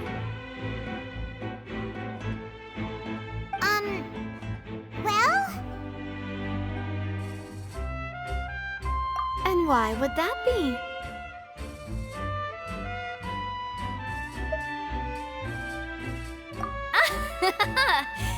See, Silver and Malus? I told you they'd be different. Most astute of you, demoiselle. I too think that the Traveler's response was most excellent. No matter how wonderful the script or how fervent the audience's expectations may be, the trials that go on stage here must be based in fact. And if that can be done, boss, then... All right, that's quite enough, Malus. Anyway, I like your answer. You passed with flying colors. Now, I need to make some preparations, following which our joint investigation shall commence. You two shall be my assistants. Wait! Since when did we become assistants? Oh, well, I can be the assistant, sure. Or your companion, if you like. I'm really not that fussy. That's more like it. Far be it from me to brag, but I believe that Demoiselle's intuition will be instrumental in uncovering the truth. You wish to save a friend from false accusations, and we wish to unravel the disappearances. In this sense, our goals are aligned. You have a point. Huh. You're quite the talker, aren't you, mister? And what about you over there? What do you think? You seem like you've got something on your mind. I have nothing to add. Oh, alrighty then. We'll be making some preparations first. Just be sure to let us know if they start revealing Linny's tricks. Thanks! Speaking of that, I think magic shows would be very popular in Poisson. I can see that. Maybe I should try to learn some magic. If I could make things disappear, cleaning my room would be a cinch. You need not worry about such things, demoiselle. That falls under my duties. Oh, right.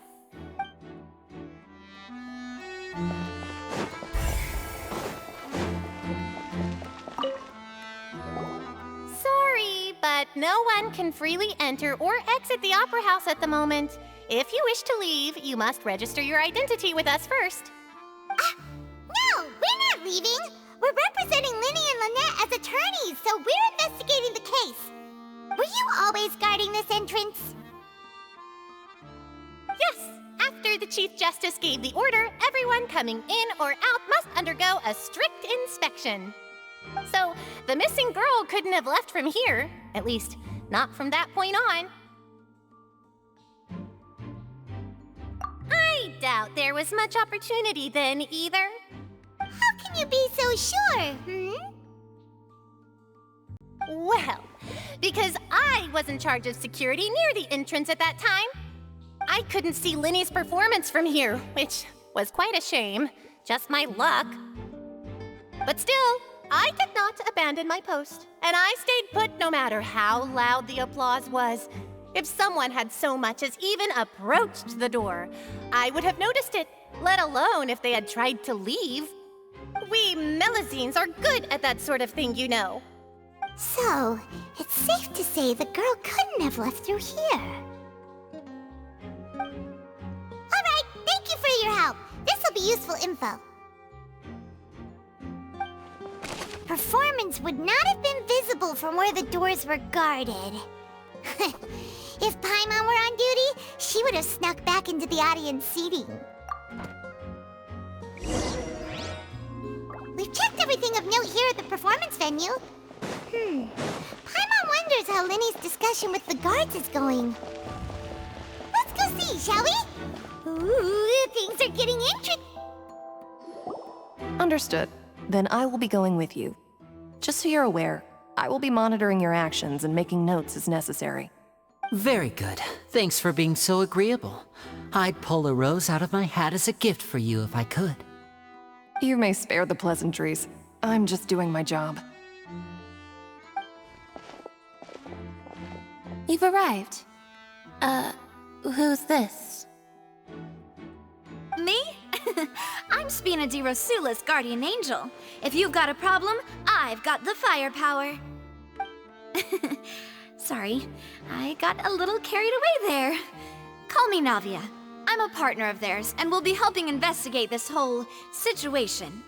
And these are my companions. Would you mind if they join as well? Fine by me.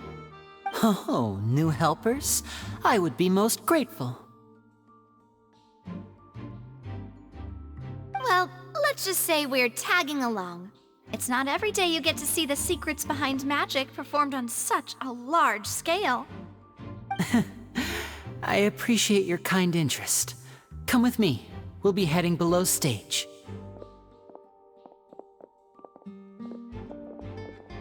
Huh? Below stage? Yes, a world of secrets is hidden beneath this magic box, prepared specifically for this switcheroo trick. But before I reveal everything, you should have a look first. Notice anything strange here?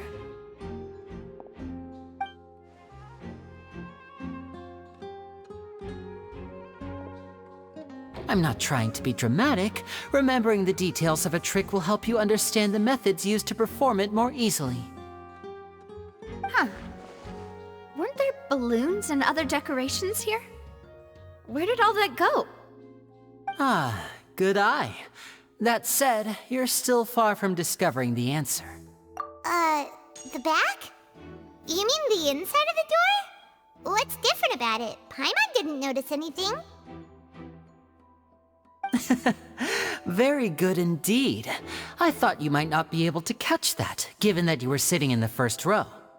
The back of this door was patterned. Those patterns are now gone, replaced by a smooth wooden board. So, if you put 2 and 2 together, what do you get?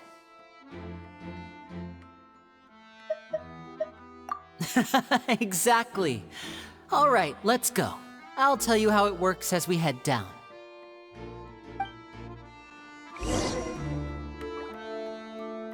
Oh, so there was a passageway under the magic box!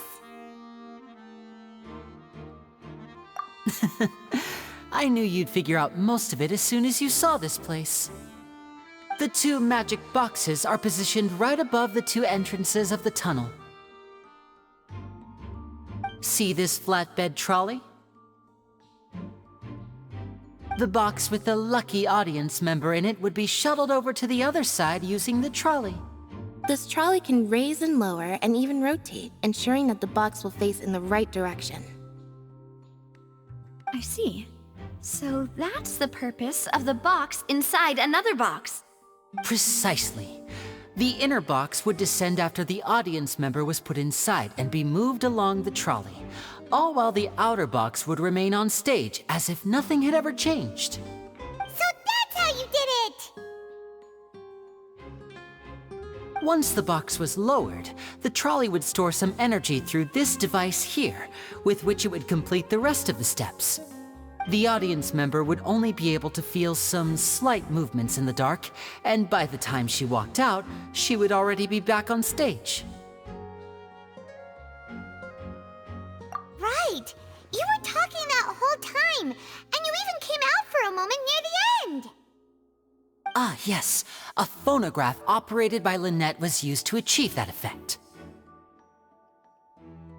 My assistant and I had already scripted our conversation beforehand. When the countdown began, I had already gone to the opposite box via a tunnel using that ladder. And what about Lynette? Where was she? I was in the mezzanine space in the back of the box. Oh, interesting! That's how we were able to coordinate Linny's lines with the assistant. And, by the way, I was the one who walked out of the box at the end. I mean, we are twins. All it takes is a change of clothes and no one can tell who's who. And that's my favorite part of this trick. Only Lynette and I can perform it. So that's how it all worked! Wow, every detail you revealed was more amazing than the last! Lynette would briefly walk out of the box and then go back in, jumping into the tunnel and escaping before the box on the trolley could finish ascending. And then I walk out of the other box in the audience area, and the trick would be complete. The operative word here being would. But as you saw, Cal was in the box, not our audience member. She, on the other hand, mysteriously vanished. We really don't know how that happened. If not for that interlude, this would have been an astonishing trick. I probably never would have figured out how you pulled it off. And yet, to think that someone was able to use this magic trick to commit a crime. Could we have a look around? I think we can come up with some more leads. This is the scene of the crime, so Linny and Lynette are not permitted to stay here. I'll escort them back up. Yes, of course. No need to be so strict now. I won't disappear into thin air, you know. Thanks, everyone. We're counting on you.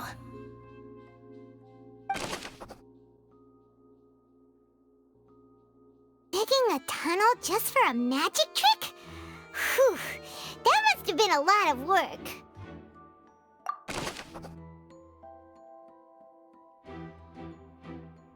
And that's why only the two of them can perform this trick. Well, there was no chance Paimon could have seen that the box had 2 layers.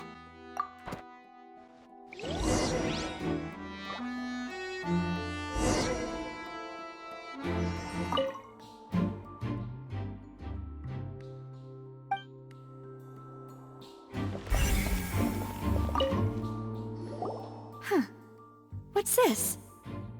Looks like a hook tied to the end of a rope. Huh? There's all kinds of odds and ends here. Perhaps it was a prop for a different trick. But why would it have been left here? Whatever it is, let's make a note of it first. Probably a prop, too. Oh, looks like it could hook onto a lot of things. Like the Traveler's fishing rod!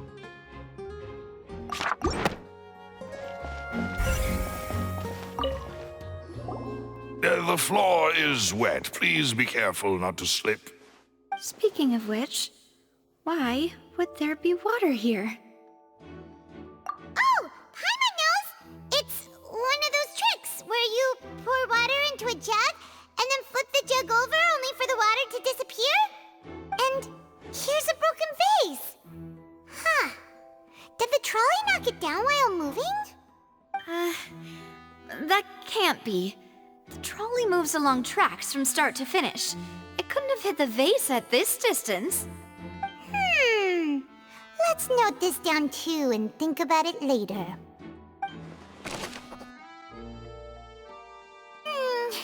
This flower vase is probably a prop for the show. But it also could have been used in the crime.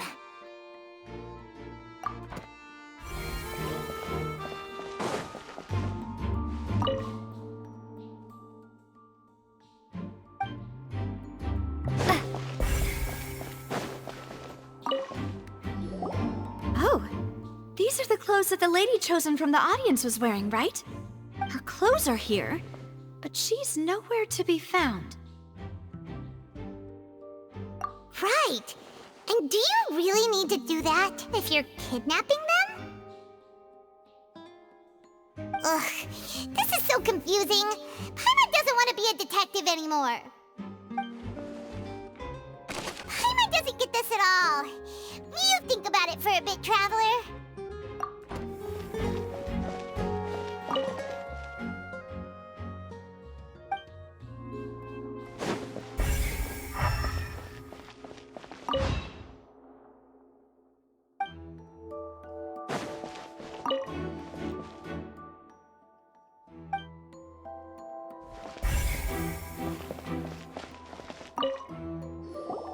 What is this place? It seems someone could fit through here. Huh. Could this have been the suspect's escape route? Alone, perhaps.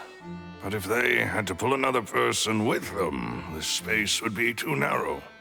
But there are no other ways in or out of here.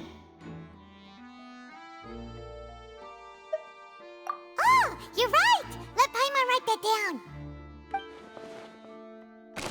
That size wouldn't have been a problem for Paimon.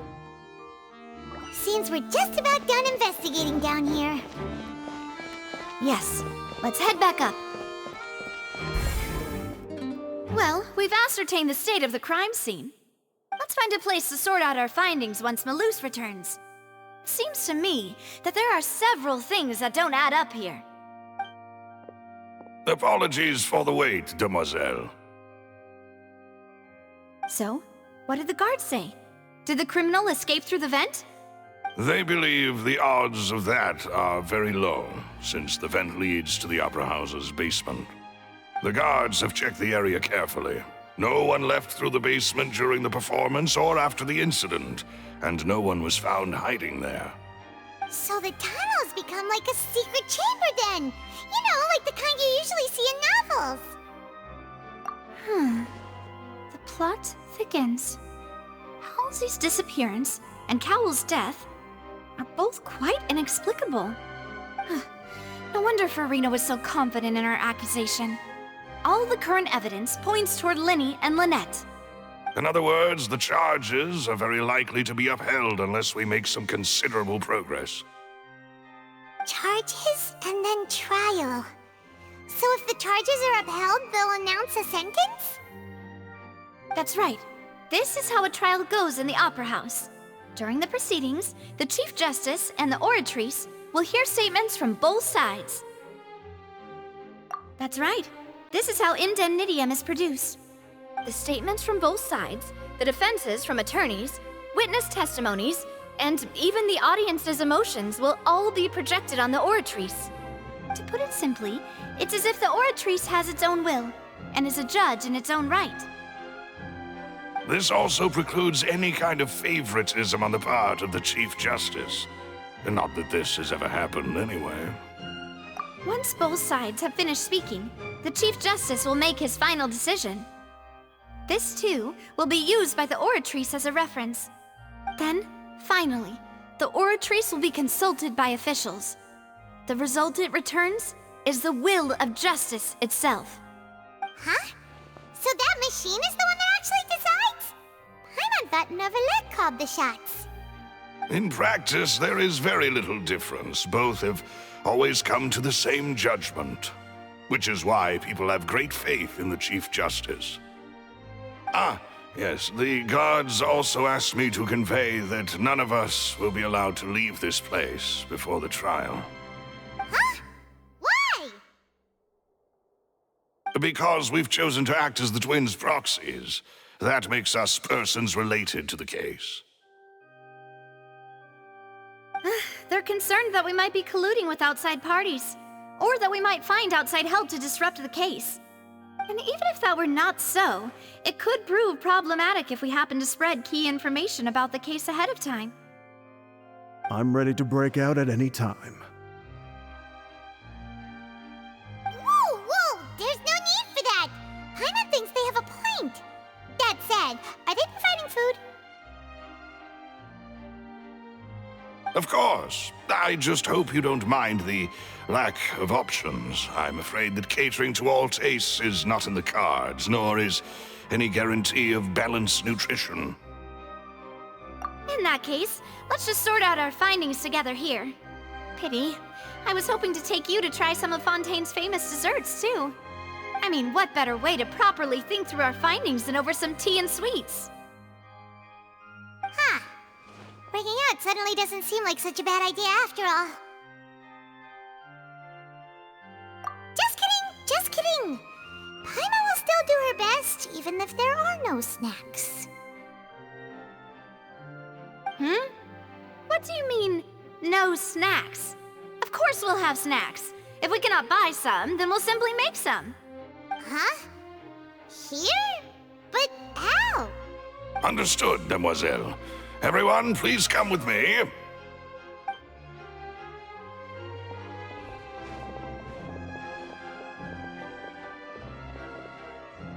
Wait, you're carrying a portable stove with you?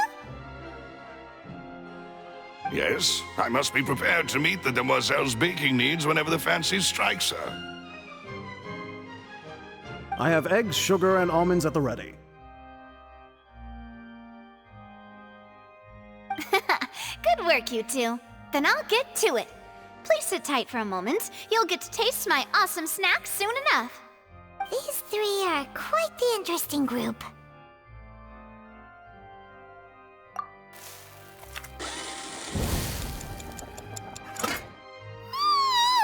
And Paimon thought it smelled good while it was still in the oven! Oh, it's even better now. Paimon can't stop drooling. From the way you had these two guys carrying all that stuff around, Paimon thought you'd have them do more during the baking process. But you ended up doing the entire thing by yourself! Beating the egg whites, grinding almonds, everything! I was applauding. And I was giving encouraging smiles. Paimon was just thinking, aren't you worried about getting your fancy dress dirty beating egg whites and baking like this? Well, I don't think it's carved in stone anywhere that fancy ladies can only read books, sip tea, ride horses, and play the piano. I just really enjoy making snacks. Don't underestimate beating egg whites, by the way. It's a real arm workout. You also need to beat them to just the right consistency, or your macarons will crack. Anyway, give these a try, fresh out of the oven. There's 3 for each of us. Only 3? Well, eating too many sweet treats might send all that sugar to your head. You wouldn't be able to think clearly about the case on a sugar rush, would you? Tea is ready to be served as well. This is Demoiselle's favorite, strong black tea with a floral fragrance that clears the mind and lifts the spirit. No need for concern. I'm merely doing as I should.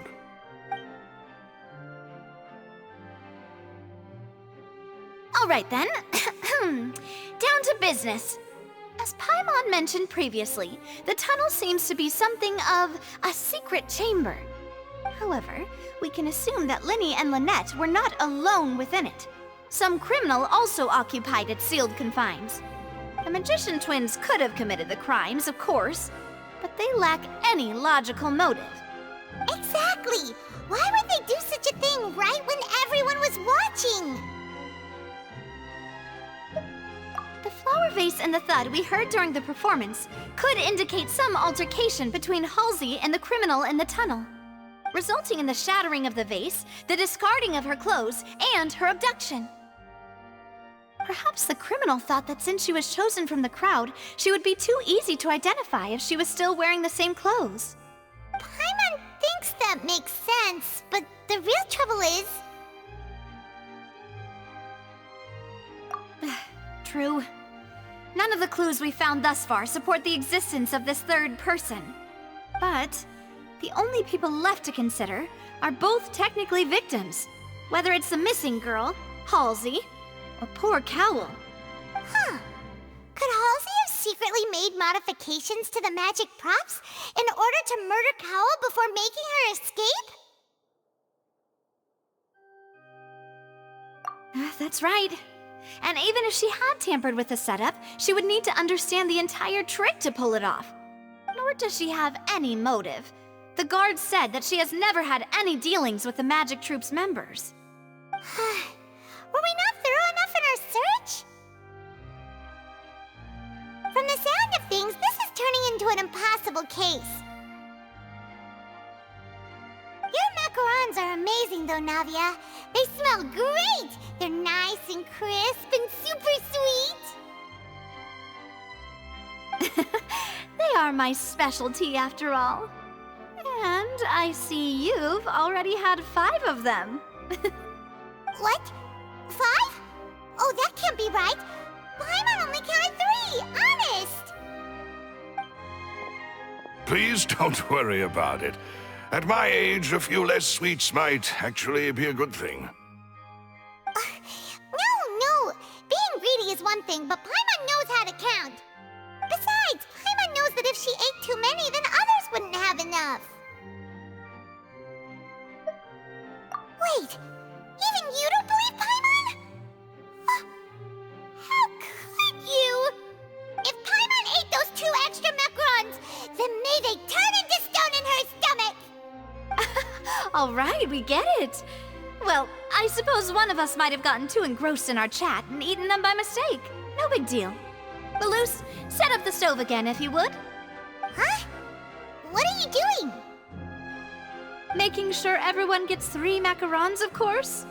Exactly. We don't want to trouble you. As you wish, demoiselle.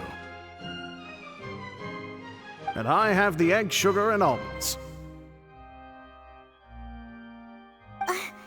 Well, this really is your hobby, huh?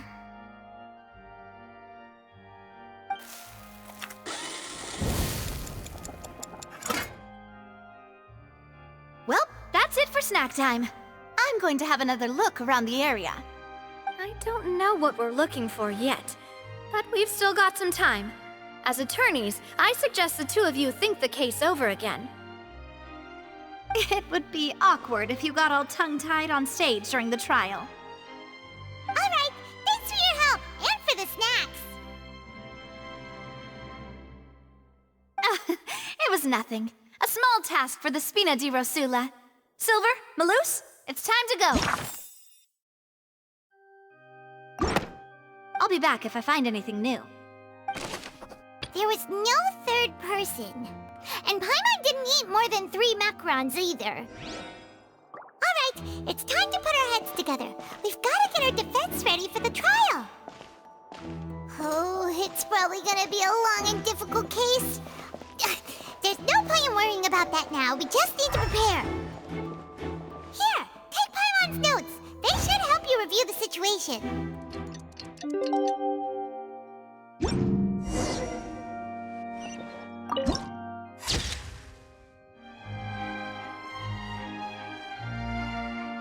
do we do?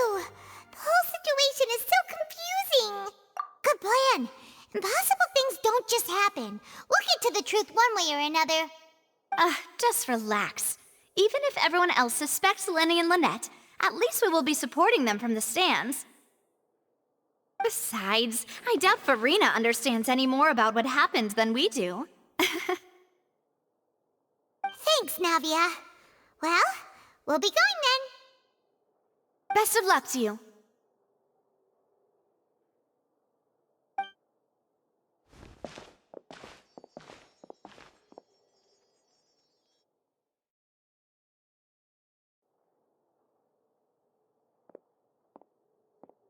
Ah, finally, you're back. Well, how did your investigation go? To be honest, you might be disappointed. No. We're already very grateful that you were willing to help. Well now, don't you all look disappointed. Don't tell me that your investigation came up empty-handed. That was to be expected, of course. The guilty can never produce proof of their innocence. But don't let that stop you. I shall be terribly disappointed should you, my most anticipated foe, concede so easily. Since both parties are present, I declare that the trial regarding the magic show incident is now in session. Firstly, in order for the audience to understand the causes and results of the incident, could we please have Mr. Linney explain the trick? Yes, of course. I will explain while Lynette demonstrates on stage. All the necessary items have been prepared.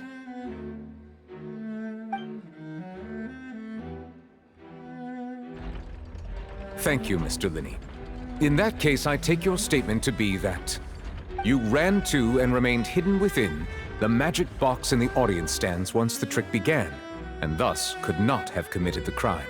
Is this correct? Yes, that's correct, Your Honor. In that case, I call upon the prosecution. Lady Farina, do you wish to refute his statement in any way? Why, of course I do. Allow me to take the first shot and break this case wide open. Mr. Linney is clearly lying. There is no way you could have been in the box the whole time if you were to abduct Halsey and murder Cowell.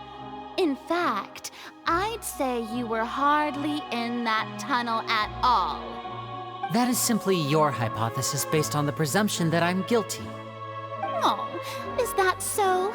And if I may ask, what did you hear while you were inside your box?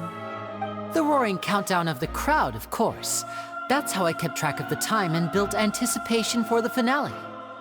And you didn't hear anything else at all? Nothing that might leave an impression of any kind? No, nothing. I see. But when the count reached 30 seconds or so, there was a thud.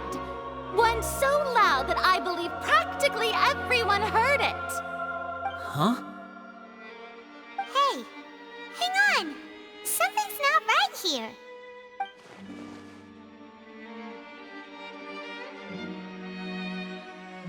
Yeah, I'm sure he could have heard a noise that loud from inside the box. I was right by the box, and I definitely heard the thud. Look at those scales. Could those mean... Well then, ladies and gentlemen, allow me to use the words of the magician himself. You never know what can happen in the blink of an eye. Indeed, it seems his alibi can also collapse in the blink of an eye. Of course, I have armed myself to do far more than smash your alibi. Confidence cannot go unfounded, and my foundations are rock solid. Tell me, aren't you and Lynette actually from the House of the Hearth? The House of the Hearth?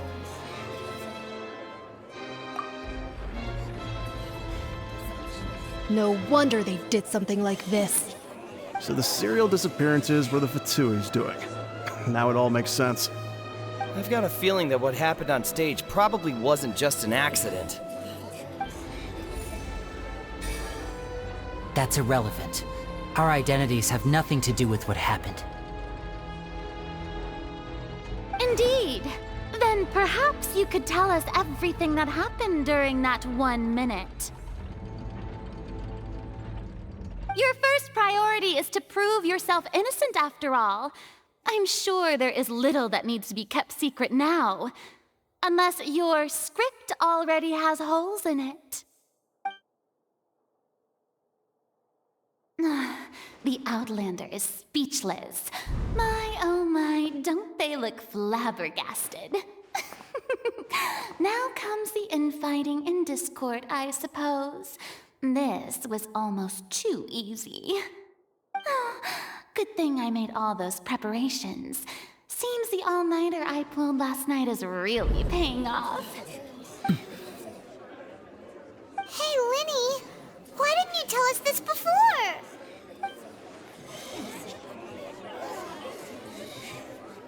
Order! Order! Mr. Linney, allow me to re-establish the facts. Lady Farina has raised 2 points. First, when the thud was heard in the Opera House, you were neither in the box nor the tunnel. Second, you and Ms. Lynette are both members of the House of the Hearth. Are these claims true?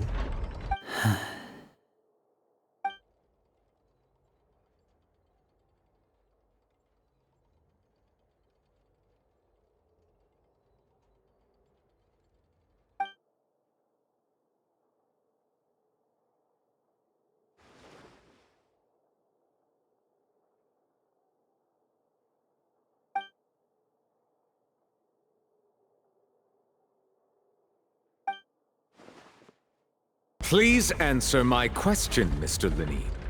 I'm sorry. Yes, they're true, Your Honor.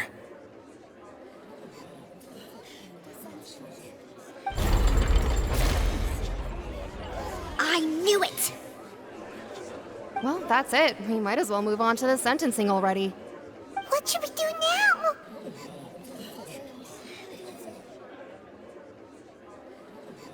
Granted. In that case, what is your request? Is that really necessary? They're already as good as guilty. The defendant deceived their own attorneys. What is there left to discuss? Order! Order, I say! Your request is reasonable, and we shall adjourn. This trial will reconvene in 1 hour. So you would stick to Mr. Linney's defense even after knowing what you do now? You certainly have more professionalism than I thought. In that case, my dear audience, let's allow the joy of victory to steep for a little while longer.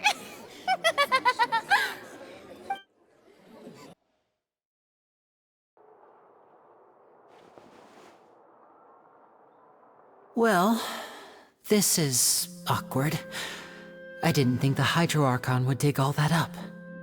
I'm sorry, Traveler and Paimon. Yeah, sorry. Paimon doesn't know where to start. We trusted you two. We based our entire reasoning on the assumption that you weren't bad guys. Not to set the wrong tone or anything, but Paimon's really mad! I'm very sorry. I know you're angry, and reasonably so, but please, let me explain. I know you've clashed with the Vatui several times before. I wouldn't be surprised if just hearing the word is enough to make you upset. But our organization is very, very large, and the Harbingers have very different personalities and goals. Right now, we want to save people. As many as we can. That's right. I'm sure we're on the same page when it comes to this nation and the disaster that its people might face. I knew if it weren't for our respective identities, we could become good friends. That's why I didn't wish to flat out lie to you, but chose to hide some details instead. The truth is very important, but being completely transparent about everything would see us spending more effort than we need to. Right. So, you be the judge. Heck, if I were you, I fear that I'd even struggle to trust me at this point. You met a Fatus who works as a magician, a trickster by trade. All by coincidence, too. But still, I'm asking you to trust me. I am no criminal. At least, not in this case. Sorry. Please forgive us. Well, you both say that, but... Right, let's hear your answer first, and no lies now! Of course. I'll answer any question you ask. We've been trying to find out how the Oratrice operates. We want to know why it has a consciousness. Why can it deliver sentences accurately? During our investigations, we learned that the machine's core is beneath it. From that moment on, Lynette and I have been designing this box swap trick, with the objective of getting close to the core. Is that why you needed a whole minute? That's right. In truth, the audience would take about 75 seconds to count down from 60, while I would only need 15 to get to the opposite box. So, after jumping into the tunnel, I accessed the Opera House basement via the vent, and went to investigate the room in which the core is stored. That air vent was created during the construction of the tunnel specifically to execute this step. Well, nothing. As soon as I reached that room and was about to investigate, I heard someone's voice. Which should have been impossible, of course.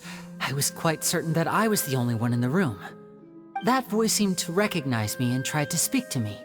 I chose to err on the side of caution and retreated the way I came. On the way back, I saw the broken vase and the clothes on the ground, but the countdown was almost finished, so there wasn't time to give it any thought. After that, the homicide occurred just as you saw. Well, that explains why you didn't hear the thud.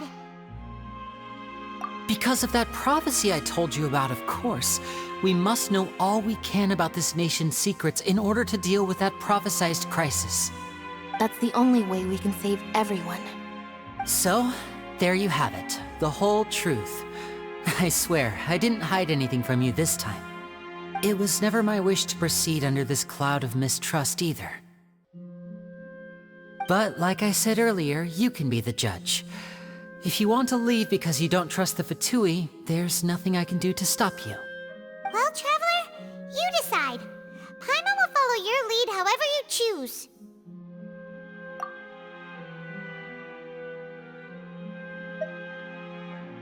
Okay, thank you. Thanks for giving us a chance. The current problem is that the scales are tipped pretty badly against you two. If we want to refute the Hydro Archon's accusations, we're gonna need a seriously watertight defense. Huh? Oh, Paimon thinks she gets what you mean. Paimon hopes he's telling the truth. Doesn't seem likely that anyone could have been there.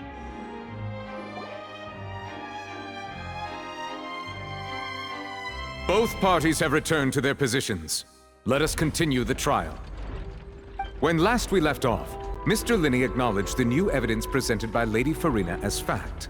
Therefore, Lady Farina may continue stating her reconstruction of the events. That took long enough.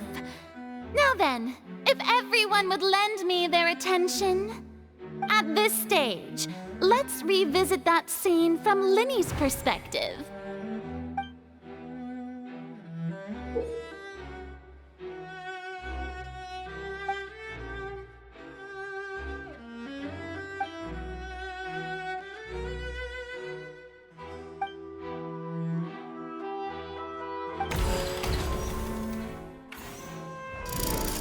Countdown began, he entered the tunnel.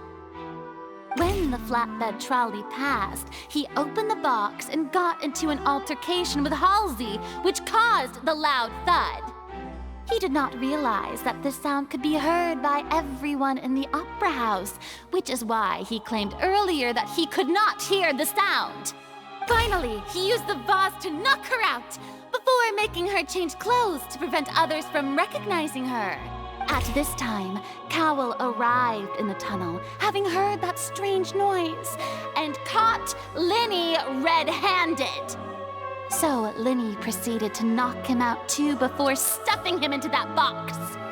Afterward, Linney passed the unconscious Halsey to his accomplice through the magic box in the audience stands, before operating the devices such that Cowell's death would be ruled an accident. And there you have it. That's the truth behind what happened. Does the defendant's side have any objections to Lady Farina's description of the events? The key to refuting Lady Farina is the order of events. What Linney experienced and what he saw.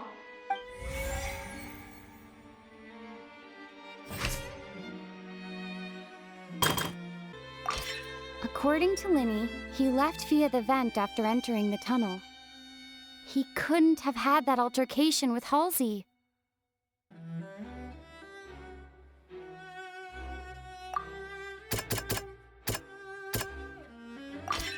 Linney did not take part in the underground altercation.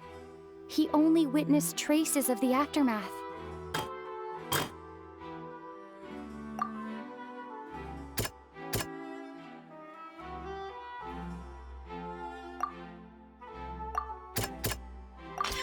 Linney went to the room that contains the Oratrice's core. This is the actual truth. Attention!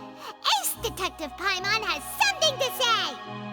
When the countdown started, Linney did indeed go into the tunnel. But he immediately used a vent to access the Opera House basement, which is where the underground core of the Oratrice is stored. Once he reached that area, he heard a voice, in what should have been an empty room. Since he felt something was amiss, he returned immediately. The crime scene had already developed by the time he reached the tunnel again, and in order to complete the magic trick, he did not remain there for any length of time. Finally, he reached the surface, and that was when the accident happened from his point of view. Therefore, he's innocent!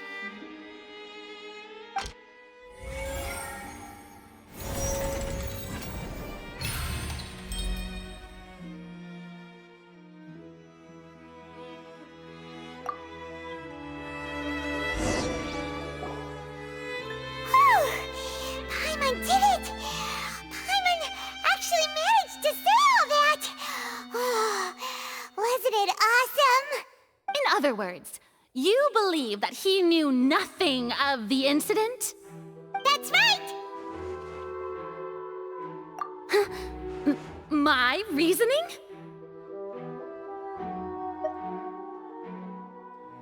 If that's the case, then if Cowell hadn't entered the tunnel, who was the entire setup meant to kill?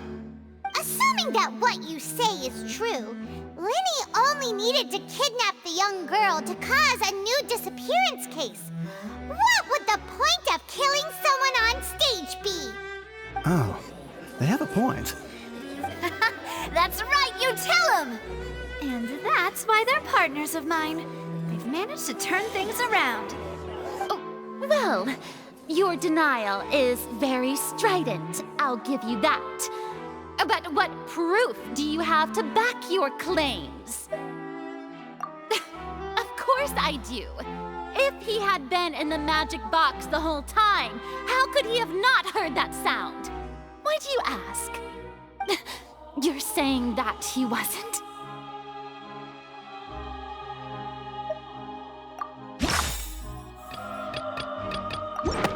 That's right! Linny wasn't in the box or in the tunnel. That's why he didn't hear anything strange during the performance. This means that when the crime happened, Linny had already entered the basement via the vent. The same clue you used to disprove his alibi has now become the best proof! Ha ha! How do you like that? Well played. To think you'd use such logic. Well then, if it wasn't Linny who committed the crimes, then who was it?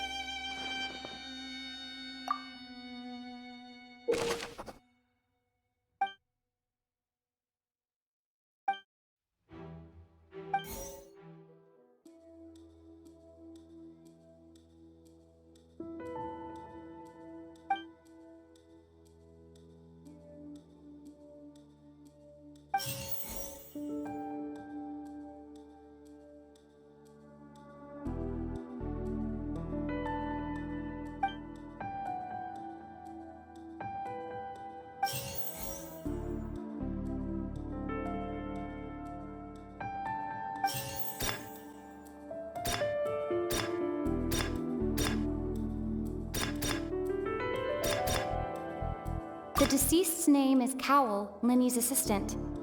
He would have been able to tamper with the equipment. Halsey is the missing person and an ordinary audience member.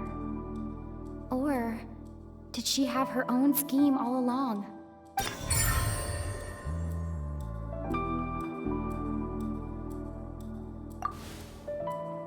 Huh?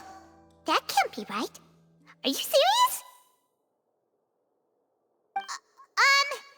The killer was, in fact, Cowell, the deceased! Oh, is that so? How interesting! Let's hear your reasoning then. What I must do next is recreate the truth. What Cowell did, and how he went from would-be perpetrator to victim.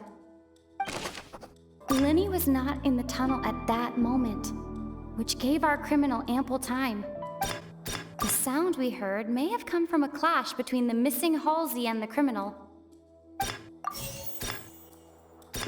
The deceased's name is Cowell, Linny's assistant. He would have been able to tamper with the equipment. It would have been tough for both people to fit into that vent. They would likely have bumped into Linny as well.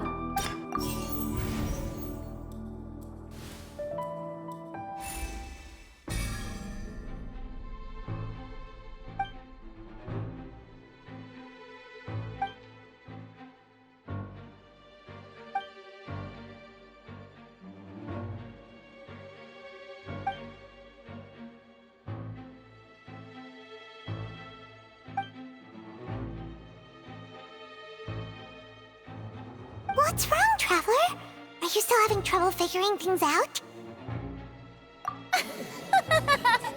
I see how it is. So this was all just a bluff. And here I thought you had something to show for it. But it seems you're still far from the truth. Look, since we're at a dead end, why not consider a different track? Just like the trick as it transpired, the end result must have been utterly different from the magician's initial design. If only we knew how Halsey disappeared. Well, that would be nice, but the tunnel only has 3 exits, and none of them seem very likely. And it's not like this is a magic trick where you can just make a real live person disappear. You know, like you did from that water tank, Lynette. Excuse my interruption, dear opponents, but do you not see that the crowd is growing impatient? There is no greater sin in this opera house than an awkward delay in the performance.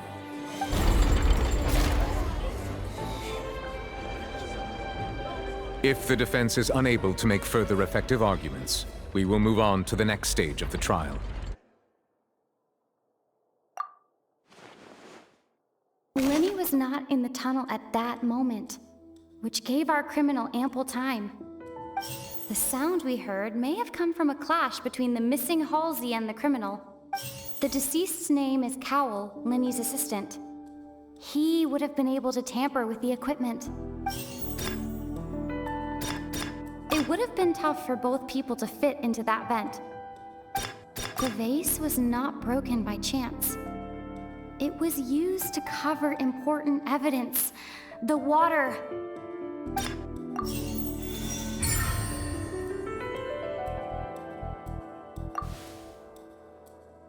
Oh, Paimon gets it! It all comes together if Halsey disappeared instead of being kidnapped. Lynette escaped from the water tank, vanishing gradually and leaving only clothes behind.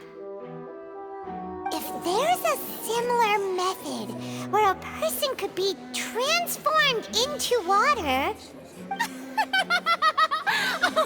Just a moment, please.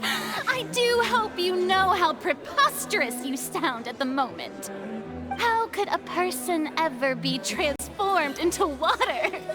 This is reality we're talking about here, not some magic trick. Must we really? I should think that of anyone. Your friend Linny already knows this truth very well. Magic tricks are ultimately just illusions and misdirection. But Halsey's disappearance is very real. We're talking about 2 completely different things. Even so, I trust the Traveler's judgment. The truth must be out there somewhere. Perhaps some new line of reasoning may open if we try to gather all the focal points that don't make sense. Since Cal was the deceased, we haven't placed much attention on him. But given that we aren't making much progress with the case, it wouldn't hurt to have a look at his belongings, would it? People really do come up with all sorts of harebrained schemes when at the end of their rope. The way I see it, your suggestion that we broaden the scope of our investigation is nothing but a tactic for stalling the trial. Nevertheless, I believe that this is a reasonable request on the part of an attorney.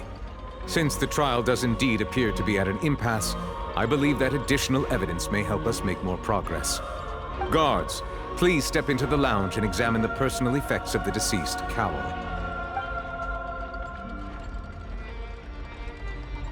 We are still examining the items, but we have already made critical progress that we feel must be shared with everyone post-haste.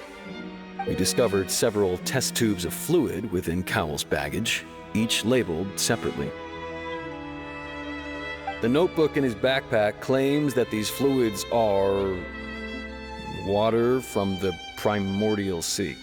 The primordial sea? The note's contents also indicate that Cowell belonged to an organization that sells illegal drugs and that he had an accomplice. The notebook has many entries concerning safe usage of these fluids, in which the keyword dissolve appears many times. One of these tubes was labeled Opera Epiclese, along with yesterday's date. It is empty. The notes also state that these dissolution properties work exclusively on people from Fontaine. It's likely that Halsey was chosen as some sort of test subject. As such, we believe that the defense's hypothesis is, in fact, supported by sufficient evidence. You've gotta be kidding! People dissolving into water? Could something so ridiculous actually be true? Wait a moment. This reminds me of a certain prophecy, but it's just a coincidence, isn't it? Huh. If people can become water, does that mean that the water tank's real use was as a means to hide water stains? And if Cowell was targeting that girl... Wait just a minute. Could that mean... You two, with me, quick! Demoiselle, wait! What about your partners? Let's go. Just trust me. Order! Order! It is undeniable that further examination of the deceased's personal effects has yielded some surprising results, but we cannot yet verify the veracity of these clues. Still, let us assume that these clues are indeed authentic, albeit with the understanding that Ms. Halsey has yet to be found. Guards, please continue examining the items along these lines. Mr. Linney, it appears your hypothesis is supported by the evidence, so please continue speaking. Of course. Thank you, Your Honor. If we uphold this hypothesis, I believe that many of this case's seemingly unrelated clues can be connected together. Right! Like the metal hook! That one didn't make sense at all. Let's think about this. Cowell's methods must have something to do with that water from the primordial sea.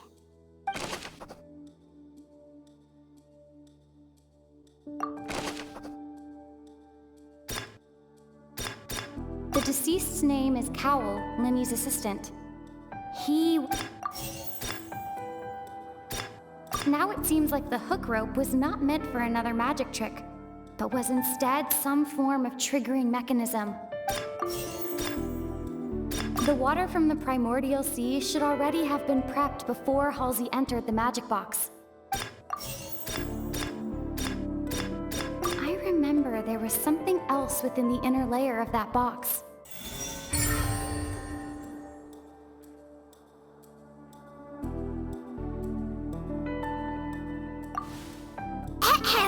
It's Ace Detective Paimon's time to shine again! In the original plan, Cowell would tamper with the water tank rope and the number selector securing his target. When the magic box containing Halsey was lowered, the metal hook would retract gradually and pierce the balloon at the top of the box. When the balloon attached to the box popped, the water from the primordial seed inside it would pour down and dissolve Halsey. Afterward, Cowell would enter the tunnel and break the flower vase to conceal the water inside the tunnel, with the remaining evidence being covered up by the water tank on stage. But he encountered something unexpected in the tunnel and wound up being fatally hit by the same water tank he meant to use to cover his tracks. Huh. That does make sense. That actually links together a lot of the more confusing pieces of evidence. Oh dear, what do I do? Even I think they sound convincing now. Have I falsely accused an innocent person? What a humiliation. Now, it seems like the only point of contention remaining is the exact circumstances that led to Cal's death. His notes mentioned he had an accomplice who could be related to the situation. On that note, the guards have just contacted me indicating that they uncovered new evidence. I shall now invite him on stage to share it with us. Thank you, Your Honor. We were just inspecting the luggage of the other people involved in this case. And we found an identical sample of the water from the primordial sea among Linny's personal effects. What? That can't be. Oh, I see.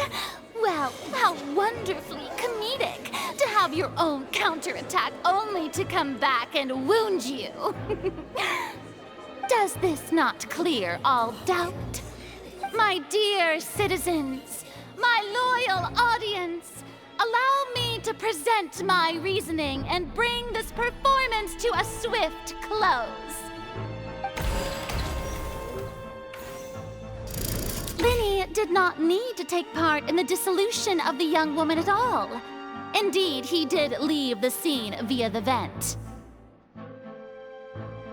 Having made modifications to the props beforehand, his accomplice Cowl then caused Halsey to vanish using the water from the primordial sea. But upon his return, in cruel avarice, Linny desired sole credit and prepared to do away with his partner in crime. Ultimately, he knocked Cowl out, and the tool meant to cover the crime up also became a murder weapon. Now, as much as I regret having come to such a viciously straightforward conclusion, it does seem that the famed Fatui is quite the cold-blooded and ruthless organization. Am I right, Mr. Linny? We've used up all the evidence we collected. There's no way for us to make a rebuttal here. Is this the end of the road?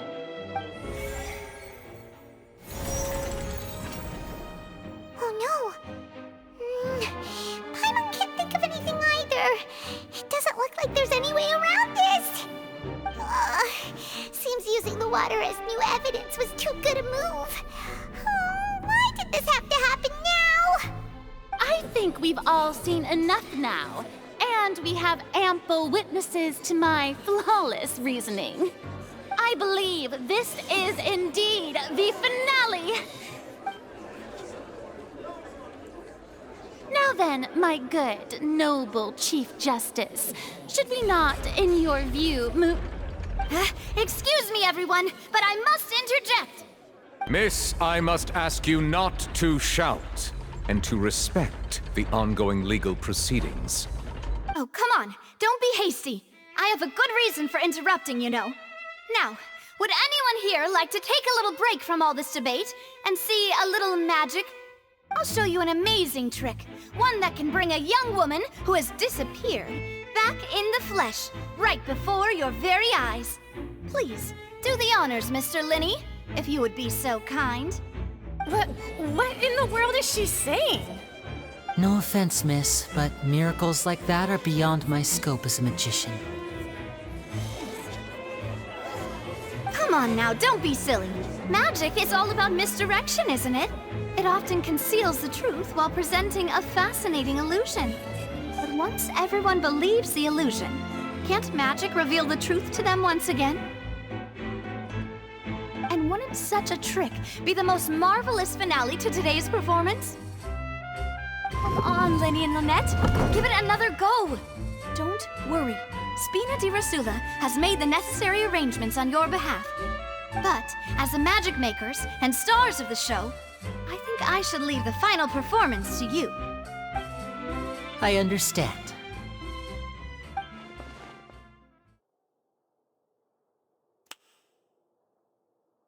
And voila!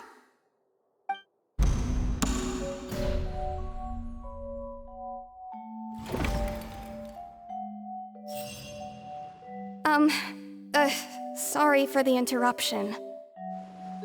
Wait, isn't that Halsey?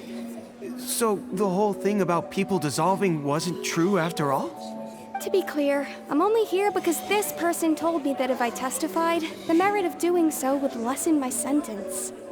I was hiding outside this room listening to the proceedings because I was afraid that I would be the one put on trial. I was just feeling happy that no one had noticed me, and then before I knew it, she caught me. That'll teach you to underestimate us three. Where should I begin? I'm sorry. I'm the one who killed Cowl. I admit it. What? Why? Firstly, my name isn't Halsey. It's Lillian, and I'm originally from Mondstadt. I heard that Linny's show was gonna be a real thriller, but I missed the chance to buy a ticket, so I stole one. That's how I make a living. I steal stuff here and there, and I'd never been caught before. But I was noticed at the harbor a few days ago, and I barely got away. Linny was the one who caught me in the act. Hey, no wonder you look familiar. So you were the thief! Liddy even mentioned that you were pretty skilled. Well, and I thought that would have been the end of it, but then the number selector chose me. He even mentioned the Fortress of Meripede. That's a prison, isn't it? So you can imagine how shocked I was. I thought he was on to me for sure. So I played along with the show while looking for an opening to flee, but then I got water poured on me for no reason, and then someone jumped into the tunnel to nab me.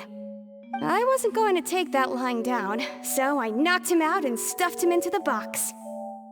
There was nowhere to run from there, though, so I had to change my clothes and hide in a box containing performance costumes. I slipped out after the first guard arrived at the scene and continued hiding inside the opera house. Can a person even hide in there? But I swear I didn't know that the water tank would fall down. Really, I swear it. Had I known that, I wouldn't have put him in the magic box. I may be a thief, but I'm no killer. Well, that makes everything pretty clear now, doesn't it? This time, we need to tell the entire story from Lillian's perspective.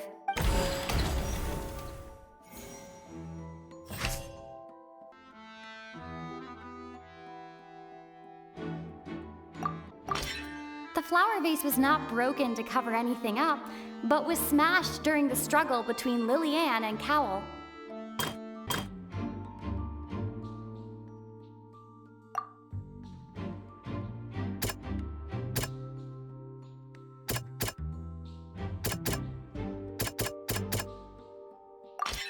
The strange sound wasn't from a fight. It was Lillian's attempt to break out when she was frightened.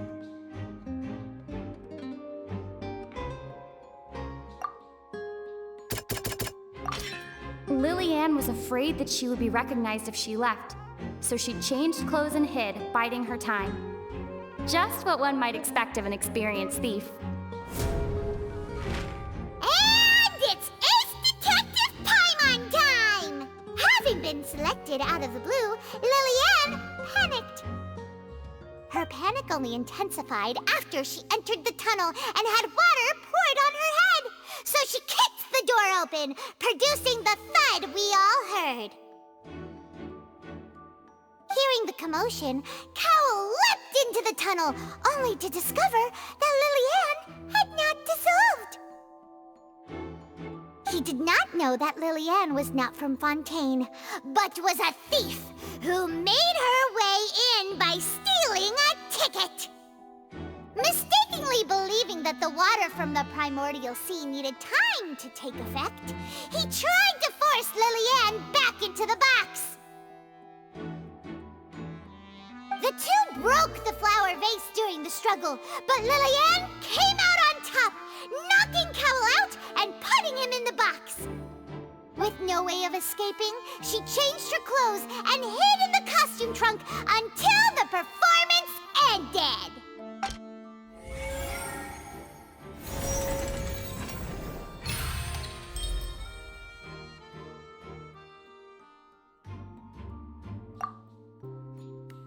She knew that she would have to go through guard inspection if she tried to leave afterward, so She has been trapped in the Opera House these last 2 days! She had already become desperately hungry by the time we were chatting over macarons. So, she swiped 2 of them right under our noses. Talk about a sneaky thief. At this point, all the events that happened in the tunnel have now come to light! Ah, so that's the whole story. Bravo! Bravo! Now then, Lady Farina, do you wish to speak against the defense's statements? Please answer the question, Lady Farina. Also, if I may add, the trial has not yet ended. As such, I request that the prosecution not leave the room before the proceedings have concluded. What, are you reading my mind now? No, I have no further arguments. I admit defeat. But really, could you at least have left me with some dignity? Wow, look at that! She's like a deflated balloon now! If there are no objections, then as the Chief Justice of Fontaine, I shall once again repeat the full sequence of events. The actual perpetrator of the serial disappearances, Cowl, selected his next victim from the audience reservation list. With some modifications to the selector, he could ensure that the pre-selected young woman would be chosen. To cover up any evidence while committing the deed, Cowl thought of allowing the water tank to fall, which would conceal the water left behind after the young woman was dissolved. He also tampered with the rope suspending the water tank, using the fireworks at the end of the performance to cause the tank to drop and hide the watermarks. He poured the water from the primordial sea into a balloon during the preparation of the magic box and stuck it to the box's lid. Finally, he passed the prepared hook on a rope through the gap in the magic box's door when bringing the young woman to said box. When the magic trick officially began, the box containing the woman was lowered into the tunnel, tightening the hook rope and bursting the balloon containing the water. If all had gone to plan, the young woman would be dissolved at this time. However, Liliane was not from Fontaine and thus fled the box with a loud noise. Realizing that there was trouble, Cowl entered the tunnel and met Liliane. Thinking that the waters had not yet taken effect, he decided to proceed. However, his opponent was more capable than he thought, and he was overcome, knocked unconscious, and placed into the magic box, and thus became his own final victim. Liliane, according to her own statements, then changed clothes and hid until the performance ended, before hiding in other parts of the opera house. As for Linny, he was in the underground structures within the opera house, and was thus ignorant of these happenings. From this reconstruction of events, we can conclude that Linny, the accused, is in fact innocent. While there is much in Linny and Liliane's conduct that should still be investigated separately, this case, at least, can be handed over to the Oratrice to make the final decision.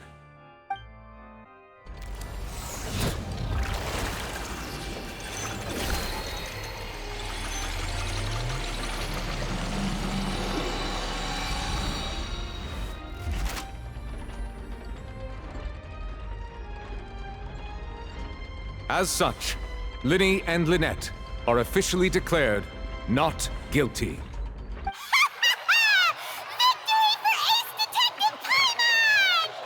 Great work, partners. Thank you all. Thank you so much. Next, I think we deserve an explanation, Guard Vaughn. How did you find the water from the primordial sea in Linny's baggage? Right! Your discovery caused me to make a serious mistake, you know. Or was that not a discovery, but false evidence that you dared to bring before this court? I suspect that the accomplice mentioned in Cowell's notes was not Linny, but you, yes?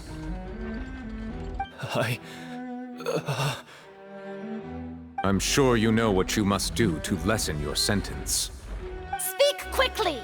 Unless you want to earn yourself a one-way ticket to Coupon Town. I was just following orders. We were supposed to place blame for the serial disappearances onto Linny, and thus cause suspicion to fall on the Fatui.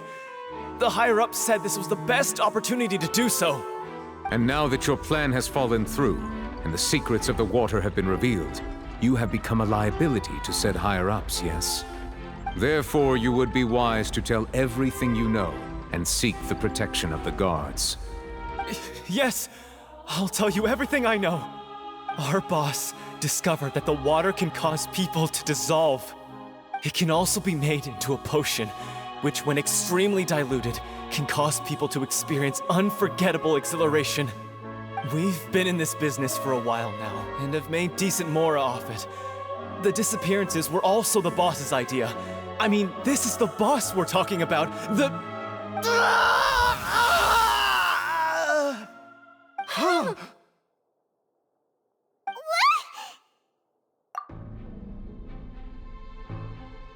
And now he can no longer talk. Such ruthlessness.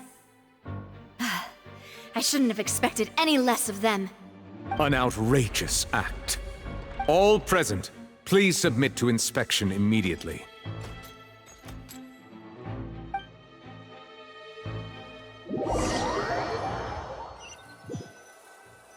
So, we're just going back now? That's true, but... Traveler, Paimon! Please wait. Lenny... I know you may not want to speak to me right now. Maybe you don't even want to look at me. But still, let me thank you again for defending me to the end. Even after you learned that I'm a member of the Fatui. I guess. But regardless, I'd like the opportunity to set things straight. I didn't approach you with any ulterior motives or ill intent. I've spoken to you as myself, just plain Linny this entire time.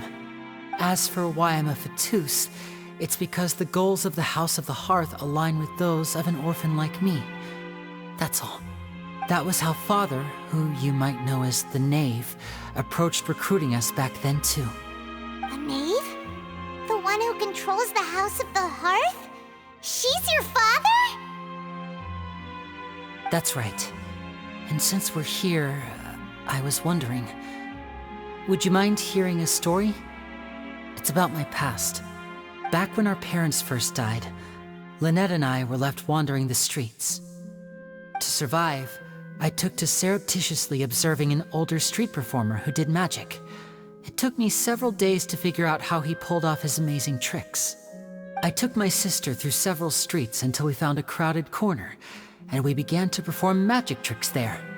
To my surprise, we proved to be pretty popular, and we could at least stop worrying about where our next meal would come from for a time.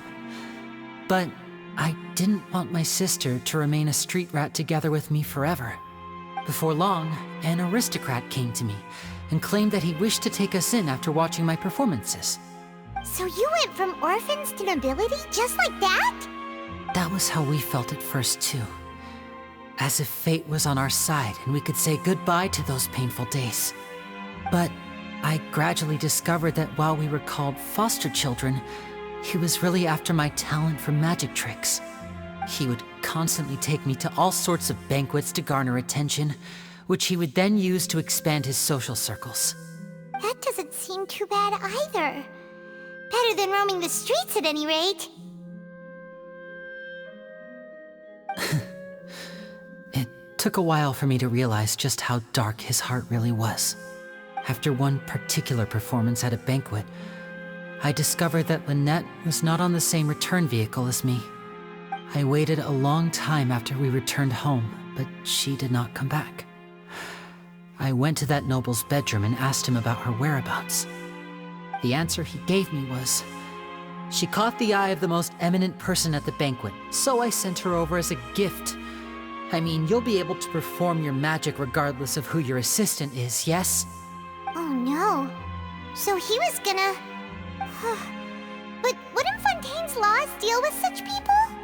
As far as outsiders are concerned, this is a relationship akin to adoption or foster care, and they have their ways of escaping the eye of the law. I I managed to ferret out the location of the mansion of that so-called eminent person and hurried through the night. But by the time I leaped over the walls, avoided the guards, and made my way in, all I saw was the moonlit ground covered in blood, and the knave standing there in the darkness. So, she'd already taken care of that guy. That's right. She had rescued my sister before she could come to any harm, and had even discovered several girls hidden in a basement, all of them orphans. Father, I mean, the knave, might have seen something in me, and so she made me an offer. The House of the Hearth welcomes you, for your interests align with ours. Here, none will ever betray you. Indeed, betrayal shall never be permitted here. I was hesitant to trust her.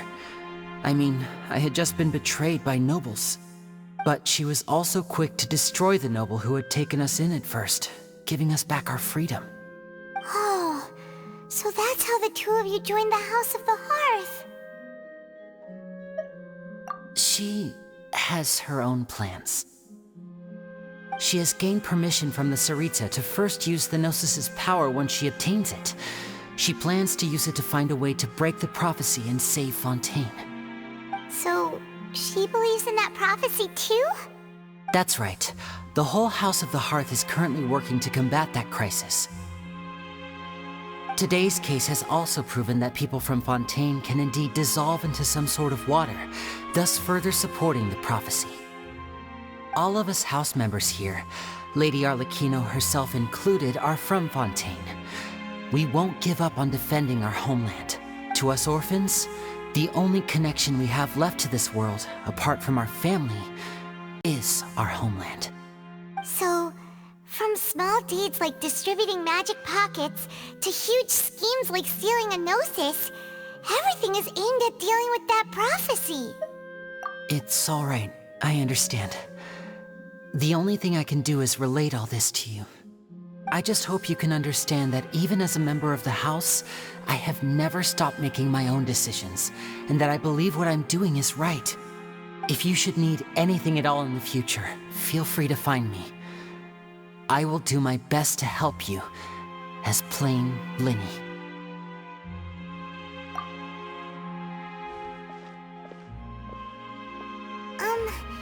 Bye, Linny!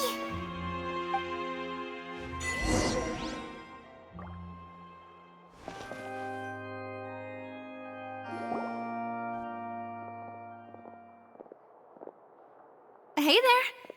What was with the disappearing act you pulled right as the trial ended? Were you looking for us, Navia? Well, this whole thing isn't exactly over, is it? I do feel that we're getting closer to solving the serial disappearances case, though. Don't you think so, too? Huh? What's wrong, my dear partner? Besides, are you sure we're the ones who can crack a case that's been cold for decades now? And given that there's new evidence from the trial, there should be a trail of breadcrumbs for the Hydro Archon's people to follow now, right? Ah. I see. Well, I won't lie. I'm a little shocked to hear that from you. But I suppose you are just travelers who have only arrived in Fontaine after all. Sorry. I might have been too presumptuous. Don't say that, Navia. Ah, and we were having so much fun investigating with you, too. It was like having new waters flowing into a stagnant mire, causing new hope to spring forth, and the reflection in the murk to become clearer. Well, sorry about that. I'm a bit prone to nostalgia. Don't mind me. Wait, shall we have a farewell meal? You know, to commemorate our time as partners? Huh? Do we really need to get that formal? Well, guess you really did treat us as partners, huh? Well, I'd just like to have a proper ending to every important memory. That way there are no regrets later. Anyway, it would just be a meal, so it shouldn't take up too much of your time. You don't have to twist Paimon's arm.